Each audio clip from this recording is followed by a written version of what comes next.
बिस्मिल्लाहिर्रहमानिर्रहीम। अवल नाम लाजो जो ॾींदड़ देह सारे ॾई न पचारे मिड़निया महिरबान घणो। अस्सलाम वालेकुम तमाम नाज़रीन, उम्मीद करियां थी त बिल्कुलु ठीकु हूंदव, ख़ुशि हुजो।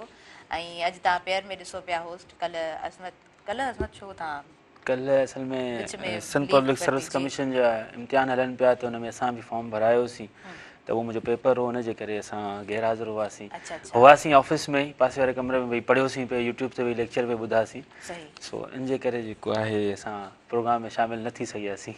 सही सही ऑल द बेस्ट। उम्मीद करियूं था त अल्लाह तबारक व तआला तव्हांखे कामयाबी नसीब फरमाए। आमीन ऐं असांजा आमीन, तमामु थैंक यू। नाज़रीन सुबुह सुबुह जो वक़्तु अवांजो पंहिंजो प्रोग्राम सुबुह बहिराणे स्क्रीन ते असांखे लाइव ॾिसी रहिया आहियो ऐं प्रोग्राम जो पैटर्न तव्हांखे ख़बर आहे, प्रोग्राम में अवां बि शामिलु थी सघो था। अॼु जो प्रोग्राम यकीनन दिलचस्प थियण वारो आहे। कोशिशि वधीक इहा हूंदी जी आहे हाँ, असां होस्ट खां वठी पूरी टीम जी त प्रोग्राम में इंफॉर्मेटिव ॻाल्हियूं हुजनि जेके असांखे पंहिंजी ज़ाती ज़िंदगी में बि कमु अची सघनि। ऐं यकीनन हिकिड़े प्रोसेस सां हलंदा आहियूं ऐं जेको पैटर्न आहे त पोइ असां पहिरीं हलंदा आहियूं करंट अफेयर्स जी तरफ़। जी हाँ, अच्छा असमत, कल्ह मूं हिकिड़ी न्यूज़ पढ़ी त डिप्टी कमिश्नर हैदराबाद तारिक कुरैशी शादी ऐं ॿियूं तकरीबूं जेके बि थियनि थियूं उन में हवाई फायरिंग या असले जो जेको इस्तेमालु कयो वेंदो आहे उन ते पाबंदी लॻाई आहे ऐं टाइमिंग 11 बजे ताईं आहे।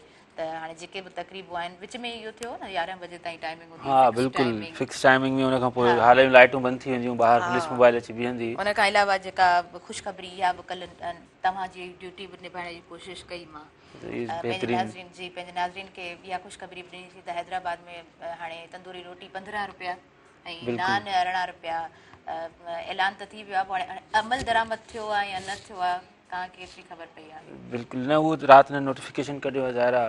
मुंहिंजे ख़्याल में कल्ह हिकिड़ी वीडियो बि गुज़री पई मुंहिंजी नज़र मां, त जी इहो जी जेके नान एसोसिएशन वारा उन्हनि खां प्रेस कॉन्फ्रेंस कई पई, पर मूं उनखे वधीक गौर सां न ॿुधमि। उन्हनि खे ख़दशा ज़रूरु आहिनि त असां हिन रेट ते पंहिंजो नान न मतिलबु विकिरो कंदासीं। ज़रा जी उहो जी रेट उन्हनि जे लाइ मञण लाइ तयारु न आहिनि। ज़रूरु इन ते इंतिज़ामिया ऐं यूनियन्स विच में तकरार ज़रूरु आहे। सही सही। ऐं जुमे जो ॾींहुं बि आहे, जुमे जे ॾींहं जो तव्हां सभिनीनि खे खोड़ सारियूं मुबारक हुजनि। हर ॾींहुं त यकीनन पंहिंजो हिकिड़ो मयारु रखे थो, पर जुमे जो ॾींहुं इस्लामिक पर्सपेक्टिव सां इलाही माना जोॻो आहे। जुमे जूं खोड़ सारियूं अव्हांखे मुबारकूं। बाक़ी असांजे नाज़रीन खे तव्हां अपडेट कंदा हलंदव ऐं त पोइ बिल्कुलु अॻियां पाण बिल्कुलु। वधी था ताहिरा ईअं आहे त जी चीफ जस्टिस साहिबु 3-4 ॾींहंनि खां वठी कराची में लथल हुआ ऐं मुख़्तलिफ़ हुननि केसिस जी ॿुधणी कई सुप्रीम कोर्ट रजिस्ट्री में।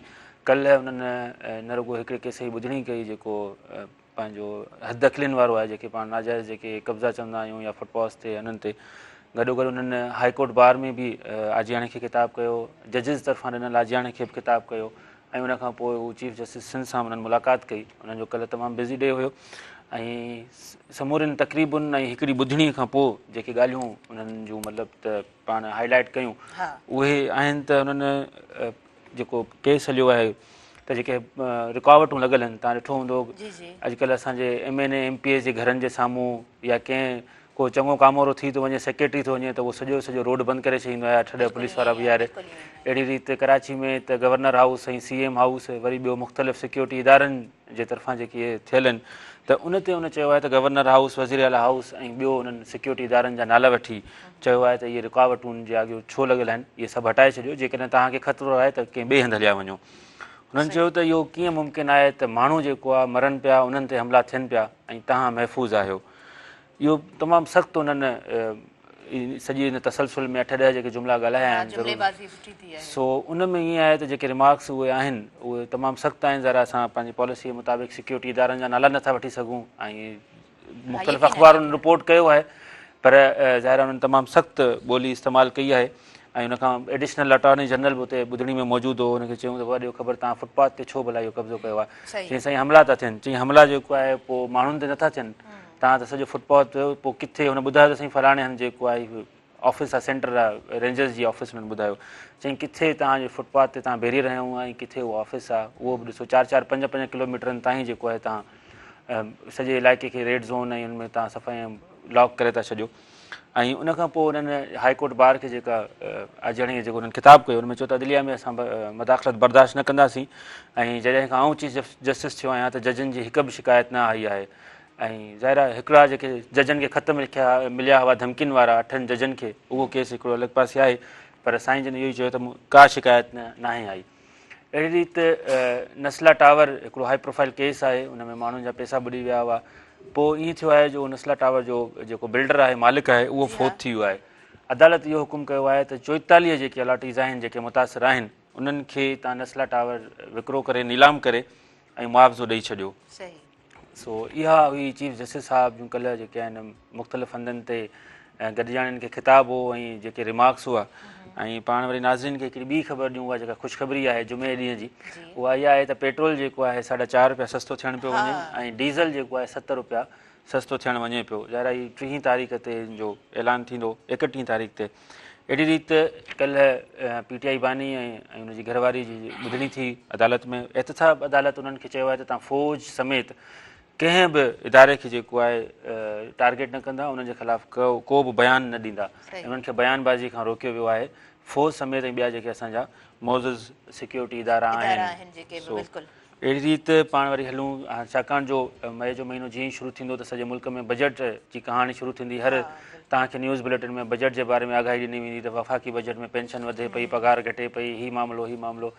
सिंध हुकूमत पंहिंजे बजट जी तयारी शुरू करे छॾी आहे। तालीम, सिहत, वक्स ऐं तरक़ियाती बजट जे हवाले सां जेको आहे बजट वधाई पई वञे। टैक्स वसूली जो जेको आहे हदफ़ आहे उहो वधायो वेंदो, 469 मां वधाए 554 कयो पियो वञे। ऐं गैर तरक़ियाती ख़र्चनि में जेको आहे 140 अरब रुपयनि खां वधीक जेको आहे बजट जो इज़ाफ़ो कयो पियो वञे। अहिड़ी रीति पाण जेकॾहिं हलूं त MQM सिंध में बदमनी जे हवाले सां गुज़िरियल 2 हफ़्तनि खां वठी सरापा एहतजाज आहे। मुख़्तलिफ़ फोरम से उन एप्लीकेशन मूव कयूं आहिनि। कल्ह क़ौमी असेंबली में उन्हनि मुतालबो कयो आहे त सिंध में बदमनी आहे तमामु घणी, इन ई करे जेका इहा 18वीं तरमीम आहे, 18वीं तरमीम हिकिड़ो सॼो हिकिड़ो अलॻि चैप्टर आहे जंहिं ते पाण सो 18वीं तरमीम ते चयो वियो आहे त इहो नज़रसानी कयो। उन में 18वीं तरमीम में तव्हां जेके मुख़्तलिफ़ शिकूं आहिनि उन्हनि में तव्हां चेंजिंग आणियो। अॼु सभिनी सिंध जे हवाले सां जेका वॾे में वॾी ख़बर आहे उहा आहे प्रिया कुमारी जी। प्रिया कुमारी जेको मामिलो आहे उनजी JIT जी हिन वक़्तु थोरी देरि में मीटिंग शुरू थियण वारी आहे नवाबशाह में। ऐं प्रिया कुमारी जे वारसनि खे, उनजे अमड़ खे, उनजे वालदेन खे, उन्हनि खे घुरायो वियो आहे। गॾोगॾु जिन संग्रहार जे सैदनि ते इल्ज़ाम आहे उन्हनि खे बि उते JIT में जांच जे लाइ घुरायो वियो आहे। ऐं राति देरि सां नवाबशाह में इहे सभु पहुची चुका हुआ। JIT जा मेंबर अमजद अहमद शेख साहब, तनवीर तुनियो ज़ाहिरा उते SSP आहे, DIG सखर, DIG लाड़काणो ऐं ॿिया जेके JIT जा मेंबर आहिनि उन्हनि सां अमजद अहमद शेख साहब सां मुंहिंजी ॻाल्हि ॿोल बि थी हुई। उन्हनि ॿुधायो त असां तव्हांखे अपडेट ज़रूरु कंदासीं। इनकेस जेकॾहिं का बि ॻाल्हि ॿोल थिए थी त उन्हनि असांखे पक ॾिनी आहे त मां तव्हांजे प्रोग्राम में मां शामिलु थींदमि। अहिड़ी रीति कल्ह पाण सिंध जे रहबर साईं GM जी वरसी मल्हाई वई ऐं सन समेत सॼी दुनिया में अमेरिका खां वठी लंडन, इन्हनि मुख़्तलिफ़ मुल्कनि में ऐं थोरे सिंध जे मुख़्तलिफ़ शहरनि में वरसी तक़रीबूं मल्हाई वयूं। ऐं मरकज़ी जेके तक़रीबूं आहिनि उहे सन में थियूं ऐं साईं GM खे भरपूर भेटा पेश कई वई। बिल्कुलु असां कल्ह जे प्रोग्राम में साईं जी वरसी हुई त उन्हनि खे यादि कयोसीं। जी हा, बिल्कुलु। ऐं हलूं अमेरिका त सदर ट्रंप ख़िलाफ़ु जेको आहे जेको इलेक्शन में मदाख़लत वारो जेको केस हले पियो उन ते चयो वियो आहे त वधीक कार्रवाई असां नवंबर में कंदासीं। हिन वक़्तु अमेरिका में सदारती इलेक्शन जूं तयारियूं शुरू थी वियूं आहिनि ऐं एक्टिविटीज़ तमामु घणियूं तेज़ थी वियूं आहिनि। त ट्रंप जे हवाले सां हुननि चयो त पहिरीं असां थोरा वांदा थियूं, पोइ असां ट्रंप खे सोढ़ो कंदासीं। इहे आहिनि लीडिंग न्यूज़। बाक़ी वरी प्रोग्राम अॻिते हलंदो त मुख़्तलिफ़ वक़्तनि ते पाण पंहिंजे नाज़रीन खे आगाह कंदा रहंदासीं। जी बिल्कुलु। अज़मत चवंदा आहिनि न वक़्तु सां गॾु जेका पल पल जी ख़बर हूंदी आहे न उहा असां पंहिंजे नाज़रीन खे ॾींदा रहंदासीं। आयल जेके मौजूज़ महिमान असांजे अङण ते आहिनि छो न उन्हनि जो तारीफ़ करायो असांजे अङण ते अॼु जेके महिमान कही आया आहिनि। जॾहिं बि सर्जन असांजे अङण ते ईंदा आहिनि त उन्हनि खां हमेशह सिखण जे लाइ मिलंदो आहे। उन्हनि जे ॻाल्हाइण में हिकिड़ो फ्लो आहे ऐं जॾहिं ॻाल्हाईंदा आहिनि त ॾाढो इंफॉर्मेटिव ॻाल्हाईंदा आहिनि। ऐं यकीनन हिकिड़ो उहो इंसानु जेको स्ट्रगल करे थो, पंहिंजी ज़िंदगी में कुझु बहितर करे थो ऐं ॿियनि जे लाइ बहितर करे थो त उहो नौजवाननि जे लाइ ऐं हर माण्हू जे लाइ मां सम्झां थी इंस्पिरेशन ज़रूरु हूंदो आहे। मां ॻाल्हि करे रही आहियां डॉक्टर शाहनवाज़ दल साहब जिन जी जेके ज़हनी बीमारियुनि जा माहिर आहिनि। सर तव्हांखे दिलि जी गहराई सां भली कार चवंदा। महिरबानी तव्हांजी, तव्हांजी महिरबानी। वालेकुम अस्सलाम। Thank U. कीअं आहियो डॉक्टर साहब? अल्हम्दुलिल्लाह। तव्हां कीअं आहियो? अल्हम्दुलिल्लाह। ॾाढी इंफॉर्मेटिव नॉलेज सुबुह सुबुह जो जेको आहे न सो सॼी दुनिया जो वायुमंडल असांजे अॻियां रखियो अथव ऐं छा थिए पियो, छो थिए पियो, किथे थिए पियो, कीअं थिए पियो ऐं कंहिंजे तरफ़ां थिए पियो। इहो हिकिड़ो माना तमामु हिकिड़ी तुज़ नॉलेज हुई थैंक यू सर। इंट्रो तारा जो तमामु बहितरीनु। अज़मत जो सदाईं इलाही सुठो सदाईं ज़बरदस्त जी अज़मत जो सुठो एक्सपीरियंस आहे हिते वेठे वेठे केॾी महिल अमेरिका घुमाईंदो आहे असांखे केॾी महिल किथे त केॾी महिल किथे।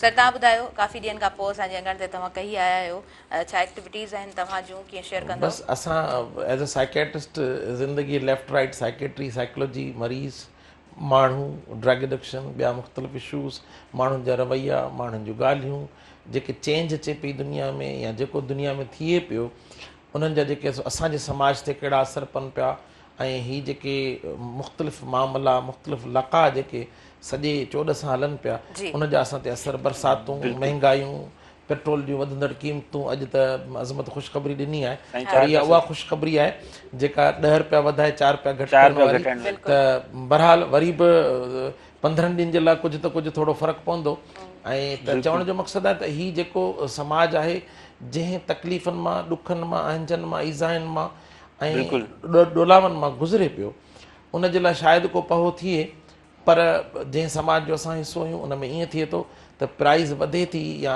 अघु वधनि था त उहे वरी वापसि कोन था थियनि। सर पाण कचहरी कंदासीं साईं जो बि तारुफ़ पेश कयूं पंहिंजो असांजा स्पोर्ट्स एंकर आहिनि ऐं ख़ूबसूरत पाण रांदियुनि जे हवाले सां हर ख़बर ते नज़र रखंदा आहिनि एस एम नदीम साहब उन्हनि खे बि असां भलीकार चऊं था साईं कीअं तव्हां ख़ुशि आहियो? कैसे हैं आप? ठीक है अल्हम्दुलिल्लाह। डॉक्टर साहब पाण हिकिड़ो इंटरव्यू ॾिनोसीं न त जीअं पंहिंजो ख़बरूं ईंदियूं त वरी असां तव्हांखे वक़्तन फ़वक़्तन आगाह कंदासीं सो मतिलबु उन में टाइम मुंहिंजे ज़हन में जुमिलो हुयो त असां तव्हांखे पल पल सां तव्हां मतिलबु राब्तो आहे पल पल जो राब्तो आहे वरी जंहिं महिल पाण साईं खां सवाल कयोसीं साईं किथे आहियो तव्हां छो कोन पिया नज़र अचो त साईं त मुख़्तलिफ़ इशूज़ ॿुधाया पर इहो कोन ॿुधायसि त मुंहिंजे दिलि जो मामिलो आहे सो कीअं मतिलबु ईअं आहे न छा तोसां पल पल जो राब्तो आहे छा कयां दिलि जो मामिलो आहे त हिकिड़ी सीट असां वटि हुई हिकिड़ी सीट साईं वटि हुई पर हाणे ॿिन्ही जे हर पल जो मामिलो आहे पल पल पर हर पल जो मामिलो आहे। डॉक्टर साहब पहिरियों सवाल आहे जीअं ई मां अंदरि आयुसि त मूं चयो यार इहो सवाल अॼु करिणो आहे मुख़्तलिफ़ मतिलबु हिकिड़े महीने में छा थो थिए जो मतिलबु सॼे हुन में सिंध में या सोसाइटी में या पाकिस्तान में अब ख़ारिश जी बीमारी आहे सभिनी खे ख़ारिश थी थी वञे वरी साईं सभु अखियुनि जे मर्ज़ में मुब्तला था थी वञनि वरी सभु साईं मलेरिया में मुब्तला था वञनि हीअ छा मतिलबु ट्रेंड्स था अचनि जीअं सोशल मीडिया ते ट्रेंड आहे अॼु हीअ ट्रेंड थो हले तव्हांखे हिकिड़ी तजुब जी ॻाल्हि थो ॿुधायां आउं बिहेवियरल साइंस जो माण्हू आहियां साइकेट्री जो पर रिसेंटली मूं हिकिड़ी ॿी स्पेशलाइज़ेशन जॉइन कई आहे उहा आहे पब्लिक हेल्थ जे हवाले सां माना जेका अॼुकल्ह सॼी दुनिया में डिमांड आहे त पेंडेमिक छा आहे एंडेमिक छा आहे ऐं जेको आहे न सो हीअ जेके वबाऊं छा आहिनि ऐं हीअ जेके आउटब्रेक था थियनि इहे छा आहिनि जीअं पोलियो ते हींअर कमु हले पियो मीज़ल्स वैक्सीन ते कमु हले पियो रोटा वायरस ते कमु हले पियो तव्हां बि ॾिसंदा हूंदव रोज़ ख़बरुनि में DHOs जी ड्यूटी लॻी वई आहे त हुनजी वैक्सीन कनि टाइफाइड जी वैक्सीन कनि ऐं हिकिड़ो माना जीअं हाणे तव्हांखे हिकिड़ी अॼु ॻाल्हि थो ॿुधायां त अप्रैल पाकिस्तान में अप्रैल खां वठी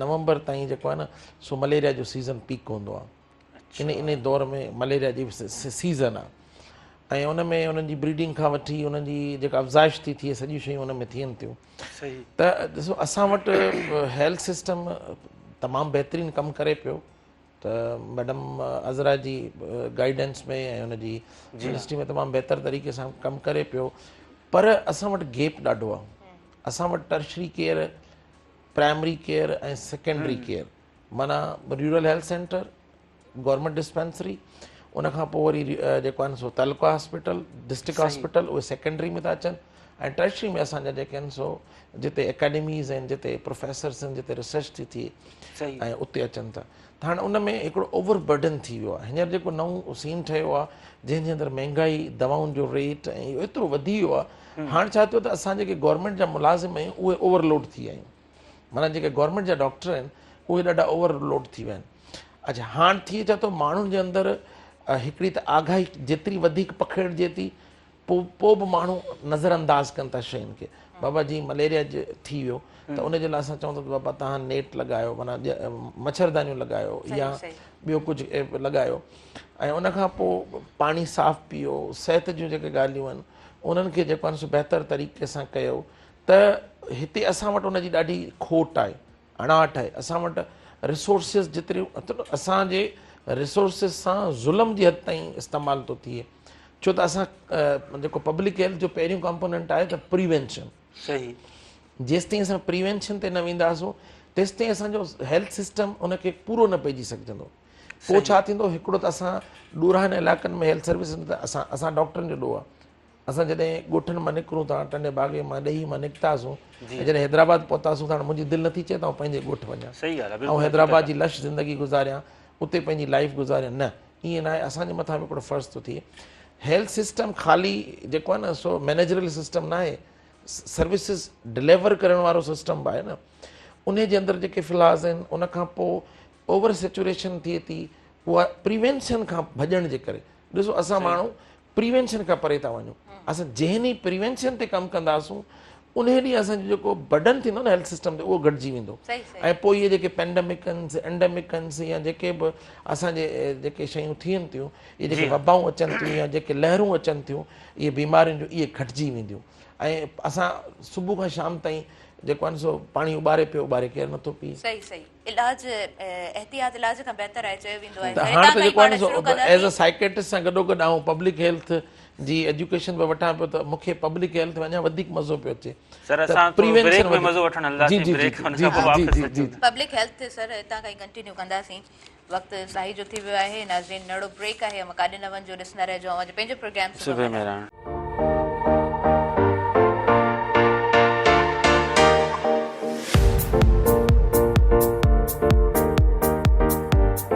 नाज़रीन, सभिनी ॾिसंदड़नि खे भलीकार चऊं था। अॼु पंहिंजे प्रोग्राम सुबुह मेराण में, अॼु जो प्रोग्राम मूं स्टार्टिंग में ई चयो त ॾाढो ज़बरदस्त थियण वारो आहे। ऐं प्रोग्राम स्टार्ट कंदा आहियूं, प्रोग्राम कीअं ख़तमु थी वेंदो आहे, इहो टाइम कीअं गुज़री वेंदो आहे, ख़बर न पवंदी आहे। अॼु डॉक्टर शाहनवाज़ दल सां ॻाल्हि ॿोल असांजी ज़बरदस्त हली रही आहे। एस एम नदीम साहब बि मौजूदु आहिनि। सर, तव्हां पब्लिक हेल्थ ते ॻाल्हाए रहिया हुयो, तव्हां प्लीज़ कंटिन्यू। ॾिसो न, पब्लिक हेल्थ हिकिड़ो वॾो कंपोनेंट आहे ऐं इहो ग्लोबल इशू आहे। जी, ॾिसो, असांखे पब्लिक हेल्थ जी अवेयरनेस तॾहिं आई जॾहिं असां वटि कोविड आयो। कोविड खां अॻे असां वटि सिर्फ़ु उहा कम्यूनिटी मेडिसिन हुई। सही, त जेको आहे न सो जेको आहे समाज जी मेडिसिन कीअं हूंदी ऐं वॉशरूम कीअं इस्तेमालु कजे, मच्छरनि खां कीअं बचे। पोइ जॾहिं कोविड आयो, उन खां पोइ हिकिड़ो अजीब फिनामिना डेवलप थी वियो। त असांखे स्टडीज़ बि करणियूं आहिनि, रिसर्च एपिडेमोलॉजिकल स्टडीज़ बि करणियूं आहिनि, हेल्थ सिस्टम खे बि अपग्रेड करिणो आहे, ऐं सोशल ऐं बिहेवियरल चेंज जेका आहे असांजे रवैयनि में कीअं अचे। ॾिसो, as a doctor, as a psychiatrist मूंखे त ख़बर आहे त समाजी तब्दीली कीअं आणिजे ऐं रवैयनि जे अंदरि तब्दीली कीअं आणिजे। पर जेको आम डॉक्टर असांजो RHC ते वेठो आहे, पब्लिक हेल्थ डील करे पियो, जेको माण्हू अचनि पिया उन्हनि खे डील करे पियो, त उन्हनि सोशल चेंज कीअं आणिजे। चेंज एजेंट उहो ई डॉक्टर आहे।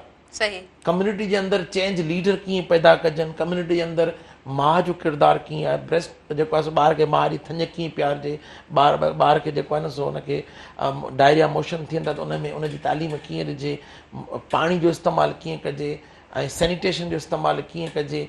इहे ॾिसो न, कंहिं ज़माने में 1800 जी सदी में जेको आहे सो कॉलरा थी हुई, पहिरीं दफ़ा थी हुई, त उन ते स्टडीज़ थियूं। उन खां पोइ ख़बर पई त पाणी जो मसइलो आहे, हिन जे करे कॉलरा थी। त इहे जेके वबाऊं अचनि थियूं सदियुनि खां अचनि थियूं। लखे माण्हू, ॾिसो कोविड जे करे केतिरा लखे माण्हू, तक़रीबन अराउंड 35-36 लख माण्हू त गुज़ारे विया। जी हा। ऐं उन खां पोइ हिकिड़ी ॿी जेका शइ नई डेवलप थी आहे कोविड खां पोइ, पोस्ट कोविड फाइब्रोसिस पियो थिए। माना जेके असांजा फेफड़ आहिनि उन्हनि जे अंदरि जेके आहिनि सो ख़ुश्की पई थिए ऐं उन्हनि जे अंदरि जेको आहे न सो सोकड़ो पियो थिए, कंसोलिडेशन जेके असां चवंदा आहियूं, सोकड़ो।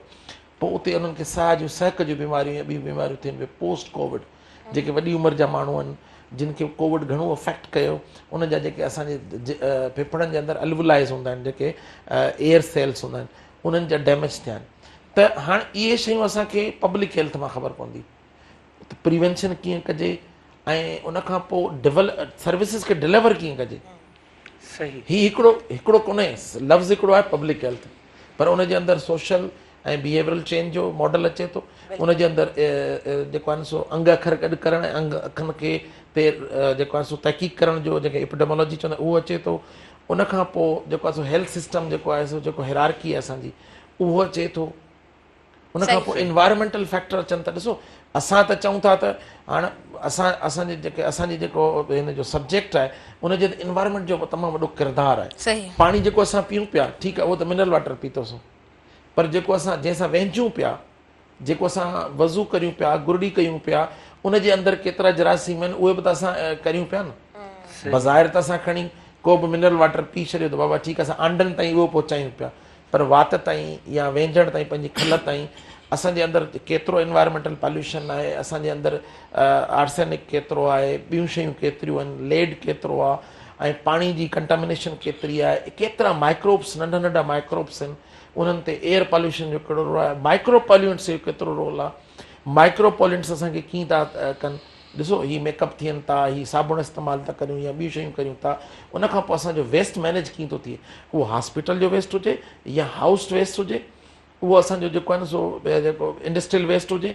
ॾिसो असां वटि एक्सक्लूसिव अज़मत सॼी ज़िंदगी एक्सक्लूसिव स्टोरीज़ कयूं आहिनि, त तव्हां कंहिं बि इंडस्ट्रियल एरिया में हलिया वञो, ट्रीटमेंट प्लांट कोन्हनि, सेप्टिक प्लांट कोन्हनि, ऐं उन्हनि जो ॾिसो उन्हनि जो बर्डन कंहिंखे कर्ज़ कंहिंखे लाहिणो आहे, अवाम खे लाहिणो, बीमारियुनि जी सूरत में लाहिणो आहे, चमड़ी जूं बीमारियूं, जिगर जूं बीमारियूं, दिलि जूं बीमारियूं। सही ॻाल्हि आहे। ख़ाली रुगो असां इहो चवंदो आहे दिलि तो पागल, पागल कोन्हे, दिलि खे धचको लॻे थो कंहिं एक्सटर्नल फैक्टर सां या इंटरनल सां, कंहिं रवैये सां लॻे थो या कंहिं जेको आहे सो पॉल्यूंट सां लॻे थो या कंहिं इशू सां लॻे थो। असांजी लाइफ हिकिड़ी बिल्कुलु इंटायरली चेंज थी वई आहे, असां हरी वरी ऐं करी जे चक्कर में अची विया आहियूं। बिल्कुलु डॉक्टर साहब, सॼो समाज हिकिड़ी अजीब तब्दीली में अची वियो आहे। बिल्कुलु समाज जी तव्हां ॻाल्हि कई त तब्दीली में अची वियो आहे। हाणे हीउ जेको सॼो चेंजिंग थिए पई, मिसाल आहे हिकिड़ी पॉलिटिकली चेंजिंग थी, पोइ सभिनी खां जेको असरु आहे उहो मुल्की माशियात ते आहे न, मतिलबु हर शइ महांगी थियणु, उनखां पोइ रिसोर्सिस घटि थी वञणु, उन में जेकॾहिं पाण अचूं तव्हांजी फील्ड ते, त साइकोलॉजी जा केतिरा हाणे असर थिया आहिनि, केतिरा माण्हू अंग केतिरो वधियो आहे घटियो आहे, ऐं हाणे वरी कहिड़ा कहिड़ा नवां टर्म्स कंडीशंस जेके आयूं आहिनि। तमामु बहितरीनु सवाल आहे अॼु जी मार्केट जो। बेसिकली हिते हिन ई पधर ते असां अंगण ते वेही जॾहिं कोविड हुयो तॾहिं ॻाल्हायो, ताहिरा मुंहिंजी आहे, त उन महिल मूं हिकिड़ी शइ बा आवाज़ चई हुई त पोस्ट कोविड जेको इफेक्ट आहे न उहो तमामु हानिकार थींदो, in shape of health, in shape of economy, in shape of social status, in shape of behaviours. माण्हुनि जे अंदरि सब्र ख़तमु थींदो, माण्हुनि जे अंदरि ख़ौफ़ वधंदो, माण्हुनि जे अंदरि रवैयनि जे अंदरि तमामु इंतिहाई वॾे पैमाने जूं तब्दीलियूं ईंदियूं, माण्हुनि जे अंदरि जेका आहे न सो कावड़, गुस्सो ऐं इहो रेज जेको आहे न इहो वधंदो। हिते ई असां डिस्कस कयो, असां वटि छा थो थिए त प्रिपेयर्डनेस कोन थी थिए, असां जेको आहे न सो कंटीजेंसी प्लान कोन था ठाहियूं।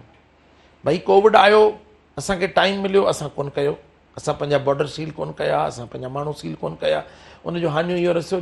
ॾिसो बक़ौर जेकॾहिं आऊं बीमार थो थियां त आऊं इहो फ़र्दु महसूसु कंदो आहियां त मुंहिंजी हिकिड़ी पैरास्टामोल जी गोरी खाधी ऐं आऊं अॼु कम ते न वियुसि, बसर आऊं जेकॾहिं मूंखां तव्हां पुछंदो न उन रवैये जो उन असरु पूरे ग्लोब ते थो पवे, केमिकल ठाहिण वारे ते, केमिकल गोरी जी सूरत में आणण ते, डिस्पेंस करण ते, सेल करण ते, मूं ताईं पहुचण ते, मूंखे लिखी ॾियण वारे डॉक्टर ताईं पहुचण ते, माना हेल्थ सिस्टम जे मथां बर्डन थो थिए। डिप्रेशन वधियो आहे, तशवीश वधी आहे, माण्हुनि जे अंदरि जेको आहे न सो सुसाइडल रेट्स वधिया आहिनि, माण्हुनि जे अंदरि सहप ख़तमु थी आहे। इहे पोस्ट कोविड इफेक्ट आया आहिनि। मथां जेको सोने ते सुहागो जेको आहे न सो पोस्ट कोविड महांगाई पाकिस्तान में थोरी आहे।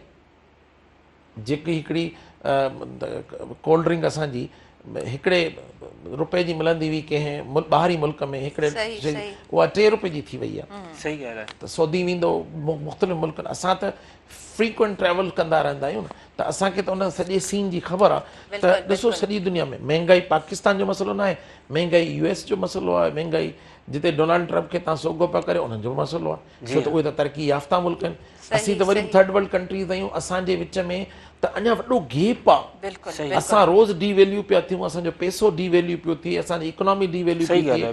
असांखे हिकिड़ो अची ख़ौफ़ वराए वियो आहे त किथे असां ॾेवालपणे में वञण खां पोइ श्रीलंका वारो त हाल कोन थींदो। सही डॉक्टर साहब, हलूं था नदीम साहब, पर वापसि अची मां तव्हांखां इहो ई सवाल कंदुमि त आपघात जो रेशो केतिरो वधियो आहे ऐं कहिड़नि कहिड़नि सिंधी डिस्ट्रिक्ट्स वधीक इफेक्ट थिया आहिनि, ऐं उन में मेन रीजन्स क्या हैं? नदीम साहब, स्पोर्ट्स में क्या हो रहा है? कल मैच हम देख रहे थे, लेकिन क्योंकि हमारे ज़िंदगी का खुद का मैच चल रहा था, जब भी हमने ज़्यादा ध्यान नहीं दिया, तो क्या स्पोर्ट्स की क्या अपडेट्स हैं? ये पाकिस्तान और न्यूजीलैंड की सीरीज चल रही है, दूसरा वेस्ट इंडीज़ की टीम आई हुई है पाकिस्तान में, वो तो पाकिस्तान हार गया। हाँ, वुमेन वनडे सीरीज पाकिस्तान तो हार गए, और न्यूजीलैंड से पाकिस्तान कल दूसरा T20 मैच हारा है। अब ये कि एक और बाकी है, अगर वो पाकिस्तान जीता है तो सीरीज इक्वल हो जाएगी, अदरवाइज ये वो न्यूजीलैंड जीत जाएगा। पर ये कि वो जो पाकिस्तान ने जो कल परफॉर्म किया है ना, वो अप टू द मार्क नहीं था। उसकी वजह क्या है कि जो न्यूजीलैंड की टीम आई हुई है वो मकसद उनकी ए टीम नहीं है, उसमें जो है काफ़ी प्लेयर जो है IPL में इंगेज हैं। इंडिया में जो IPL हो रही है उधर, तो उनके जो वो B या C क्लास के प्लेयर आप कह लें, वो प्लेयर्स आए हुए थे। तो पाकिस्तान को हारना नहीं चाहिए था। उसकी हार जीत होती है गेम में, ठीक है ना, 2 अगर खेलेंगे तो एक कोई जीतेगा एक हारेगा, लेकिन पाकिस्तान तो तकरीबन अपनी फुल स्ट्रेंथ के साथ खेल रहा है। और फिर कुछ नए प्लेयर्स भी इंडक्ट किए थे जो PSL में जिन्होंने परफॉर्म किया था। तो पाकिस्तान को हारना नहीं चाहिए था। और ये एक अलार्मिंग सिचुएशन पाकिस्तान के लिए क्रिएट हो गई है वर्ल्ड कप से पहले। नवंबर के अंदर वर्ल्ड कप है, तो पाकिस्तान को बहुत जल्दी जो है वो क्विकली जो है वो अपनी सारी चीज़ों को जो है लाइनअप करना होगा, अदरवाइज जो है आप वर्ल्ड कप में जो है वो मकसद दूसरी टीमों से कम्पीट नहीं कर पाएंगे। सही। अच्छा, ऐसा नदीम साहब, अगर हम खवातीन की बात करें, वुमेन क्रिकेट टीम की बात करें, तो उसको कैसे देख रहे हैं और वहाँ से खुशखबरी कब मिलेगी? देखिए, अभी प्रीवियस जो सीरीज़ हुई थी, न्यूजीलैंड गई थी पाकिस्तान की टीम और 1-2 सीरीज़ और खेली हैं, तो उसमें पाकिस्तान ने काफ़ी अच्छा परफॉर्म किया था। लेकिन वेस्ट इंडीज़ के अगेंस्ट पाकिस्तान की जो परफॉर्मेंस है वो मुझे एक वो कहते हैं ना कि वो वन साइडेड हार जाना जी, तो वो थोड़ा सा जो है वो एक पाकिस्तान टीम के लिए जो है ना वो बैड इंप्रेशन किया है वर्ल्ड वाइड भी, क्योंकि पाकिस्तान को वर्ल्ड कप के लिए भी क्वालिफाई करना था और अब पाकिस्तान को क्वालिफाइंग राउंड खेलने पड़ेंगे। तो अब आहिस्ता आहिस्ता ग्रो हो रहा है कि प्रोसेस जो है वुमेन क्रिकेट का, क्योंकि पाकिस्तान एक तो इस्लामी मुल्क है, यहाँ पर पेरेंट्स की इजाज़त आती है, वो काफ़ी मामलात होते हैं। फिर सहूलतों का फुकदान बहुत ज़्यादा है। हमारे यहाँ कोई वुमेन के लिए कोई ऐसी कोई अकेडमीज़ नहीं है जो बड़े बड़े शहर हैं जैसे कराची है, या कोई PCB ने लगाई हुई हो। अगर PCB इसके ऊपर वर्कआउट करेगा 2-4 साल के अंदर आप देखेंगे मुझसे लड़कियों के अंदर बहुत ज़्यादा जो ग्रो तो कर रही है क्रिकेट, लेकिन उनको सहूलतें नहीं मिल रही। अच्छा, अकेडमीज़ की आप बात करें, अकेडमीज़ किस तरह होनी चाहिए, क्या इनिशिएट होना चाहिए बेसिक, अगर हम रूट्स पे बात करें तो? देखिए, पाकिस्तान क्रिकेट बोर्ड जो है पहले भी जो है कैंपिंग वगैरह करते थे, जैसे जूनियर सतह के ऊपर अंडर 19 प्लेयर्स हैं या रीजन के प्लेयर्स हैं, उनके लिए ऐसी जो है वो वुमेन के लिए भी जो हमारे बड़े बड़े रीजन हैं, टोटल जो है 16 रीजन है पाकिस्तान में जो पार्टिसिपेट करते हैं PCB की क्रिकेट के पॉइंट ऑफ व्यू से, तो उनके अंदर एकेडमी 16 में नहीं तो आप कम से कम 8 के अंदर जो है एकेडमी लगाएं। आपके पास कोचिंग स्टाफ भी है, सहूलतें भी हैं, सारी चीज़ें हैं, और वो कैंप जो है मुसलसल चलता रहे। तो फिर उसमें इनकी वेमेन की फिटनेस के ऊपर, उनकी स्किल पर, उनकी टेक्निक, प्रैक्टिस, इन सारी चीज़ों पर वर्कआउट, फिर मेंटोरिंग जो उनको साइकोलॉजिकल तौर पे जो है उनको टफ करना, मेंटल टफनेस जिसे कहते हैं, वो उसके ऊपर वर्कआउट करें तो फिर इंशाल्लाह जो है पाकिस्तान आपको नज़र आएगा। अच्छे काउंसलर्स होने चाहिए। डॉक्टर साहब, ओवर टू यू। त ही वारा जेके मामला वधन पिया, उन जो मेन कारण सिर्फ महंगाई आहे या ॿियो को बि आहे? ॾिसो, बेसिकली असांखे जॾहिं बि ख़ुदकुशी जे हवाले सां, आपघात जे हवाले सां ॻाल्हाइणो थो पए न, त असांखे इमाइल दरखेम ॾांहुं थो वञिणो पए। इमाइल दरखेम हिकिड़ो साइंटिस्ट हुयो जंहिं सभ खां पहिरीं सोशलॉजी में स्टडी करे मैथड्स ॾिना ऐं उन खां पोइ इहो ॿुधायसि त 4 वॾा सबब आहिनि। इगोस्टिक आहे, अल्ट्रुस्टिक आहे, इनॉमिक आहे, फैटलिस्टिक आहे। इगोस्टिक माना जेको माण्हू पंहिंजी अना ते क़ाइमु हुजे, जंहिंजी ज़िंदगी फ़र्द वाहिद, माना उनजी सोशल बॉन्डिंग घटि हूंदी आहे, समाजी लाॻापो ऐं उनजी जेका ॻंढापो आहे उहो घटि हूंदो आहे, ऐं हू पंहिंजी ज़ात ते आयल सभिनि शयुनि खे महसूसु करे अंत आणींदो आहे। पाण थोरो सम्झाइण लाइ पहिरीं थोरो ॻाल्हाए था वठूं। पोइ अल्ट्रुस्टिक आहे, माना ईसार वारो, माना ॿियनि जे लाइ जेकॾहिं मूंखे पंहिंजी ज़िंदगी विञाइणी थी पए त आउं पंहिंजी विञायां। टियों वरी आहे इनॉमिक। इनॉमिक माना तव्हांजो बैंकरप्ट थी वञो, ॾेवालपणो थी वञे, नुक़सानु थी वञे, को मॉनिटरी, ठीकु आहे, उन खां पोइ माण्हू चवंदो त हाणे आउं पंहिंजो पाण जो अंत आणियां। टियों जेको हूंदो आहे फैटलिस्ट, माना क़िस्मत सम्झी, जेके उमिरि क़ैद जा कैदी हूंदा आहिनि, या जेके फांसी ते आयल कैदी हूंदा आहिनि, या उहे माइरूं जिन खे ॿार न थींदो आहे, चाइल्डलेस मदर्स हूंदियूं आहिनि, या क्रोनिक इलनेसिस जंहिंमें कैंसर हुजे या मुतदी बीमारी हुजे, HIV हुजे, त उहे चवंदा आहिनि असां जेको आहे सिसकी तड़गी तड़गी मरूं, उन खां बहितर आहे हिकदमि मरी वञूं। कुझु मुल्कनि जे अंदरि यूथनेज़िया जे नाले सां मर्सी डेथ जो हिकिड़ो कॉन्सेप्ट आहे, कुझु मुल्कनि स्वीडन में ख़ासि करे। अज़मत, पाण शुरू कयूं था। टॉपिक ॾाढो इंट्रस्टिंग आहे, साइकोलॉजी जी फील्ड जी तरफ़ मुंहिंजो ख़ुदि इंट्रस्ट आहे, त मूंखे सुठो लॻंदो आहे। डिस्कस तमामु ज़बरदस्त हली रहियो आहे। नंढिड़ो ब्रेक आहे नाज़रीन, तव्हां काॾे न वञिजो, ॾिसंदा रहिजो असांजो पंहिंजो प्रोग्राम।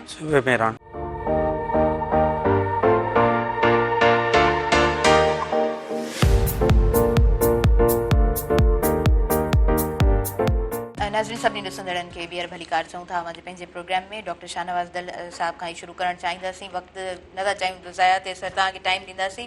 ऐं नशे बाबति बि ज़रूरु एड कजो, ही नौजवान कीअं नशे जे पोयां ॾो झटि लॻी था वञनि। तमामु भलो सवाल आहे, तमामु ॾिसो पहिरीं अचो था ख़ुदकुशी ते जी जी त जेके असां 4 सबब ॿुधाया उन्हनि सबबनि जे अम्ब्रेला जे हेठि छठी जे हेठि असां सॼी सुसाइड जेका असां वटि थिए पई दुनिया जी कंहिं बि कुंड में थिए थी हर 4 सेकंड ते हिकिड़ो माण्हू मरे थो 8 लख खां वधीक माण्हू मरनि था सॼी दुनिया में इहो त हिकिड़ो आहे record psychology saying suicide is the last step उन में 10 स्टेप्स अचनि था उन 10 स्टेप्स सां तव्हां गुज़री लास्ट में जेको आहे ख़बर न पवंदी आहे आम नॉर्मल माण्हू छा पियो प्रिटेंड करे ख़बर न पवंदी आहे ख़बर पवंदी आहे त बाबा हुन सुसाइड करे छॾियो तव्हांखे हिकिड़ी वॾी ॻाल्हि ॿुधायां जी जी जीअं ॿार पलजंदा आहिनि न ईअं ख़ुदकुशियूं पलजंदियूं आहिनि ख़ुदकुशियुनि जी परवरिश थींदी आहे माय गॉड ख़ुदकुशी वारो असां एज़ अ साइकेट्रिस्ट असां हिकिड़ी ॻाल्हि चवंदा आहियूं त तव्हांजे दोस्तनि में जेकॾहिं को वेठो आहे उहो चए थो त मज़ो नथो अचे दिलि चए थी पंहिंजो अंत आणियां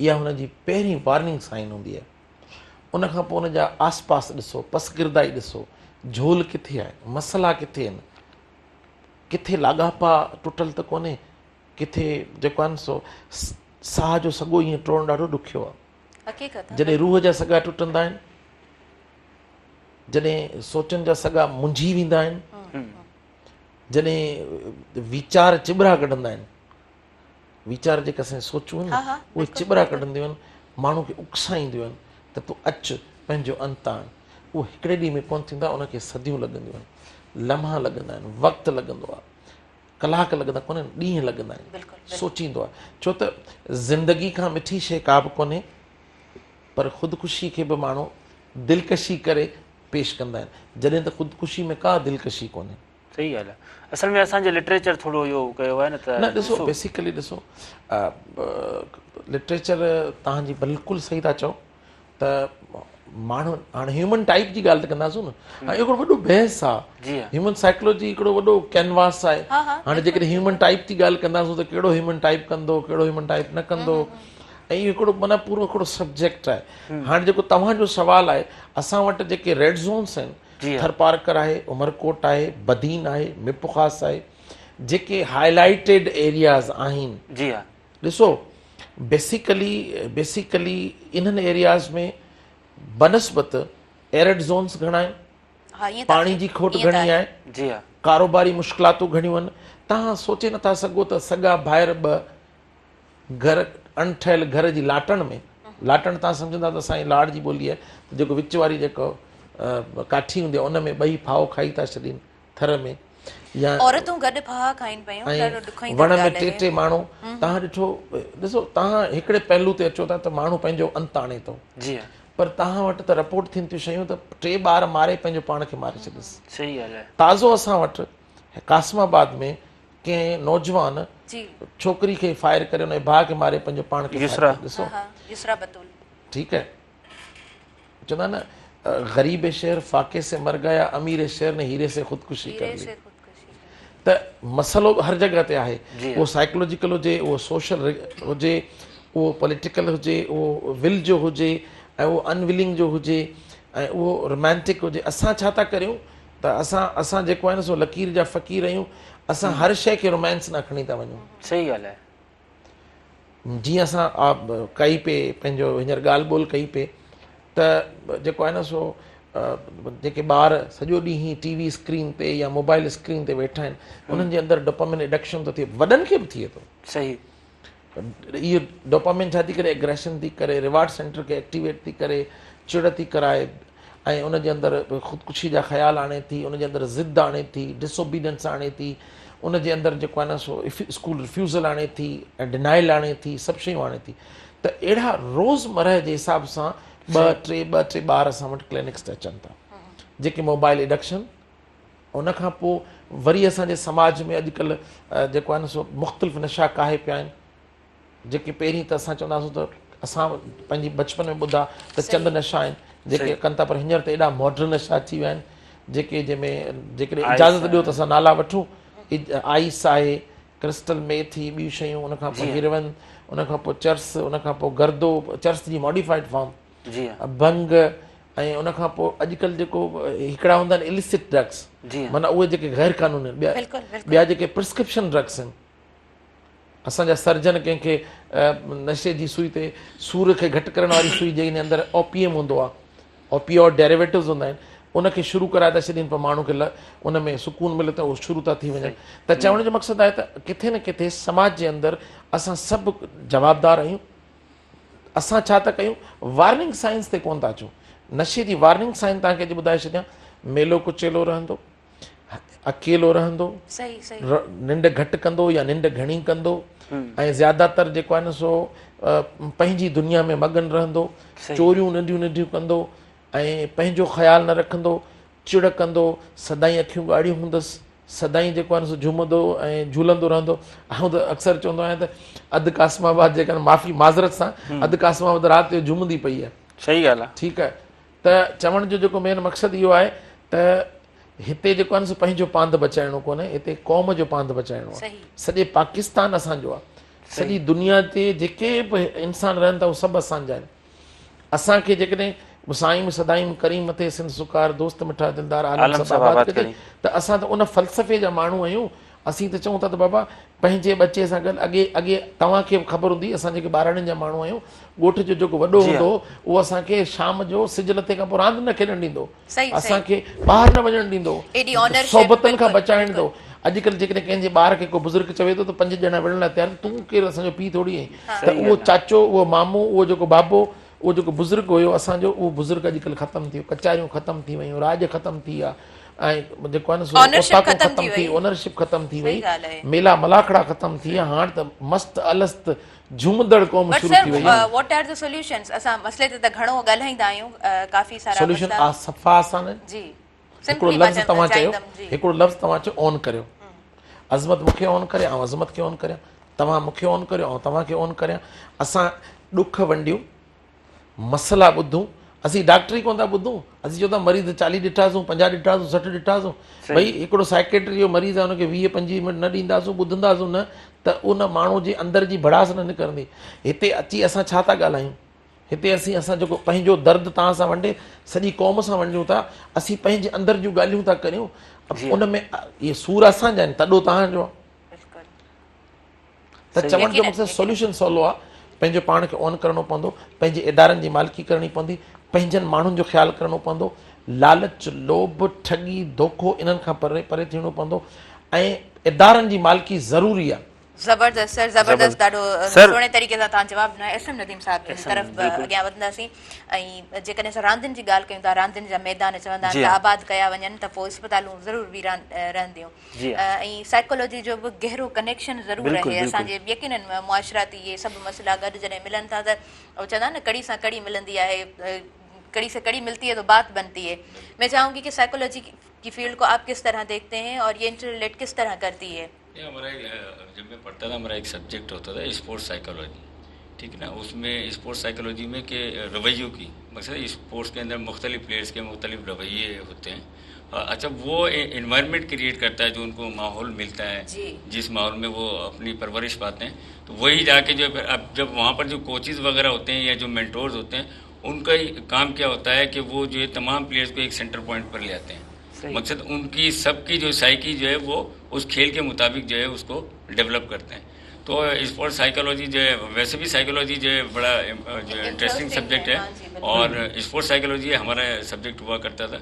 उसमें मैं आपको बताऊँ, देखिए जब हम बॉक्सिंग खेल रहे हैं या कोई फुटबॉल है या कोई ऐसा गेम है मार्शल आर्ट का, उसके अंदर जो है एक दूसरे को हिट करते हैं या मारते हैं, तो उसके बावजूद भी प्लेयर जो है एक दूसरे को हारने के बाद और सारी चीज़ें होने के बावजूद भी, इतना पिटने के बाद भी अप्रिशिएट कर रहे होते हैं। तो ये रवैया कहाँ से डेवलप होता है, ये स्पोर्ट्स ही देती है। बाकी आम जिंदगी के अंदर इसलिए कहते हैं स्पोर्ट्समैन स्पिरिट।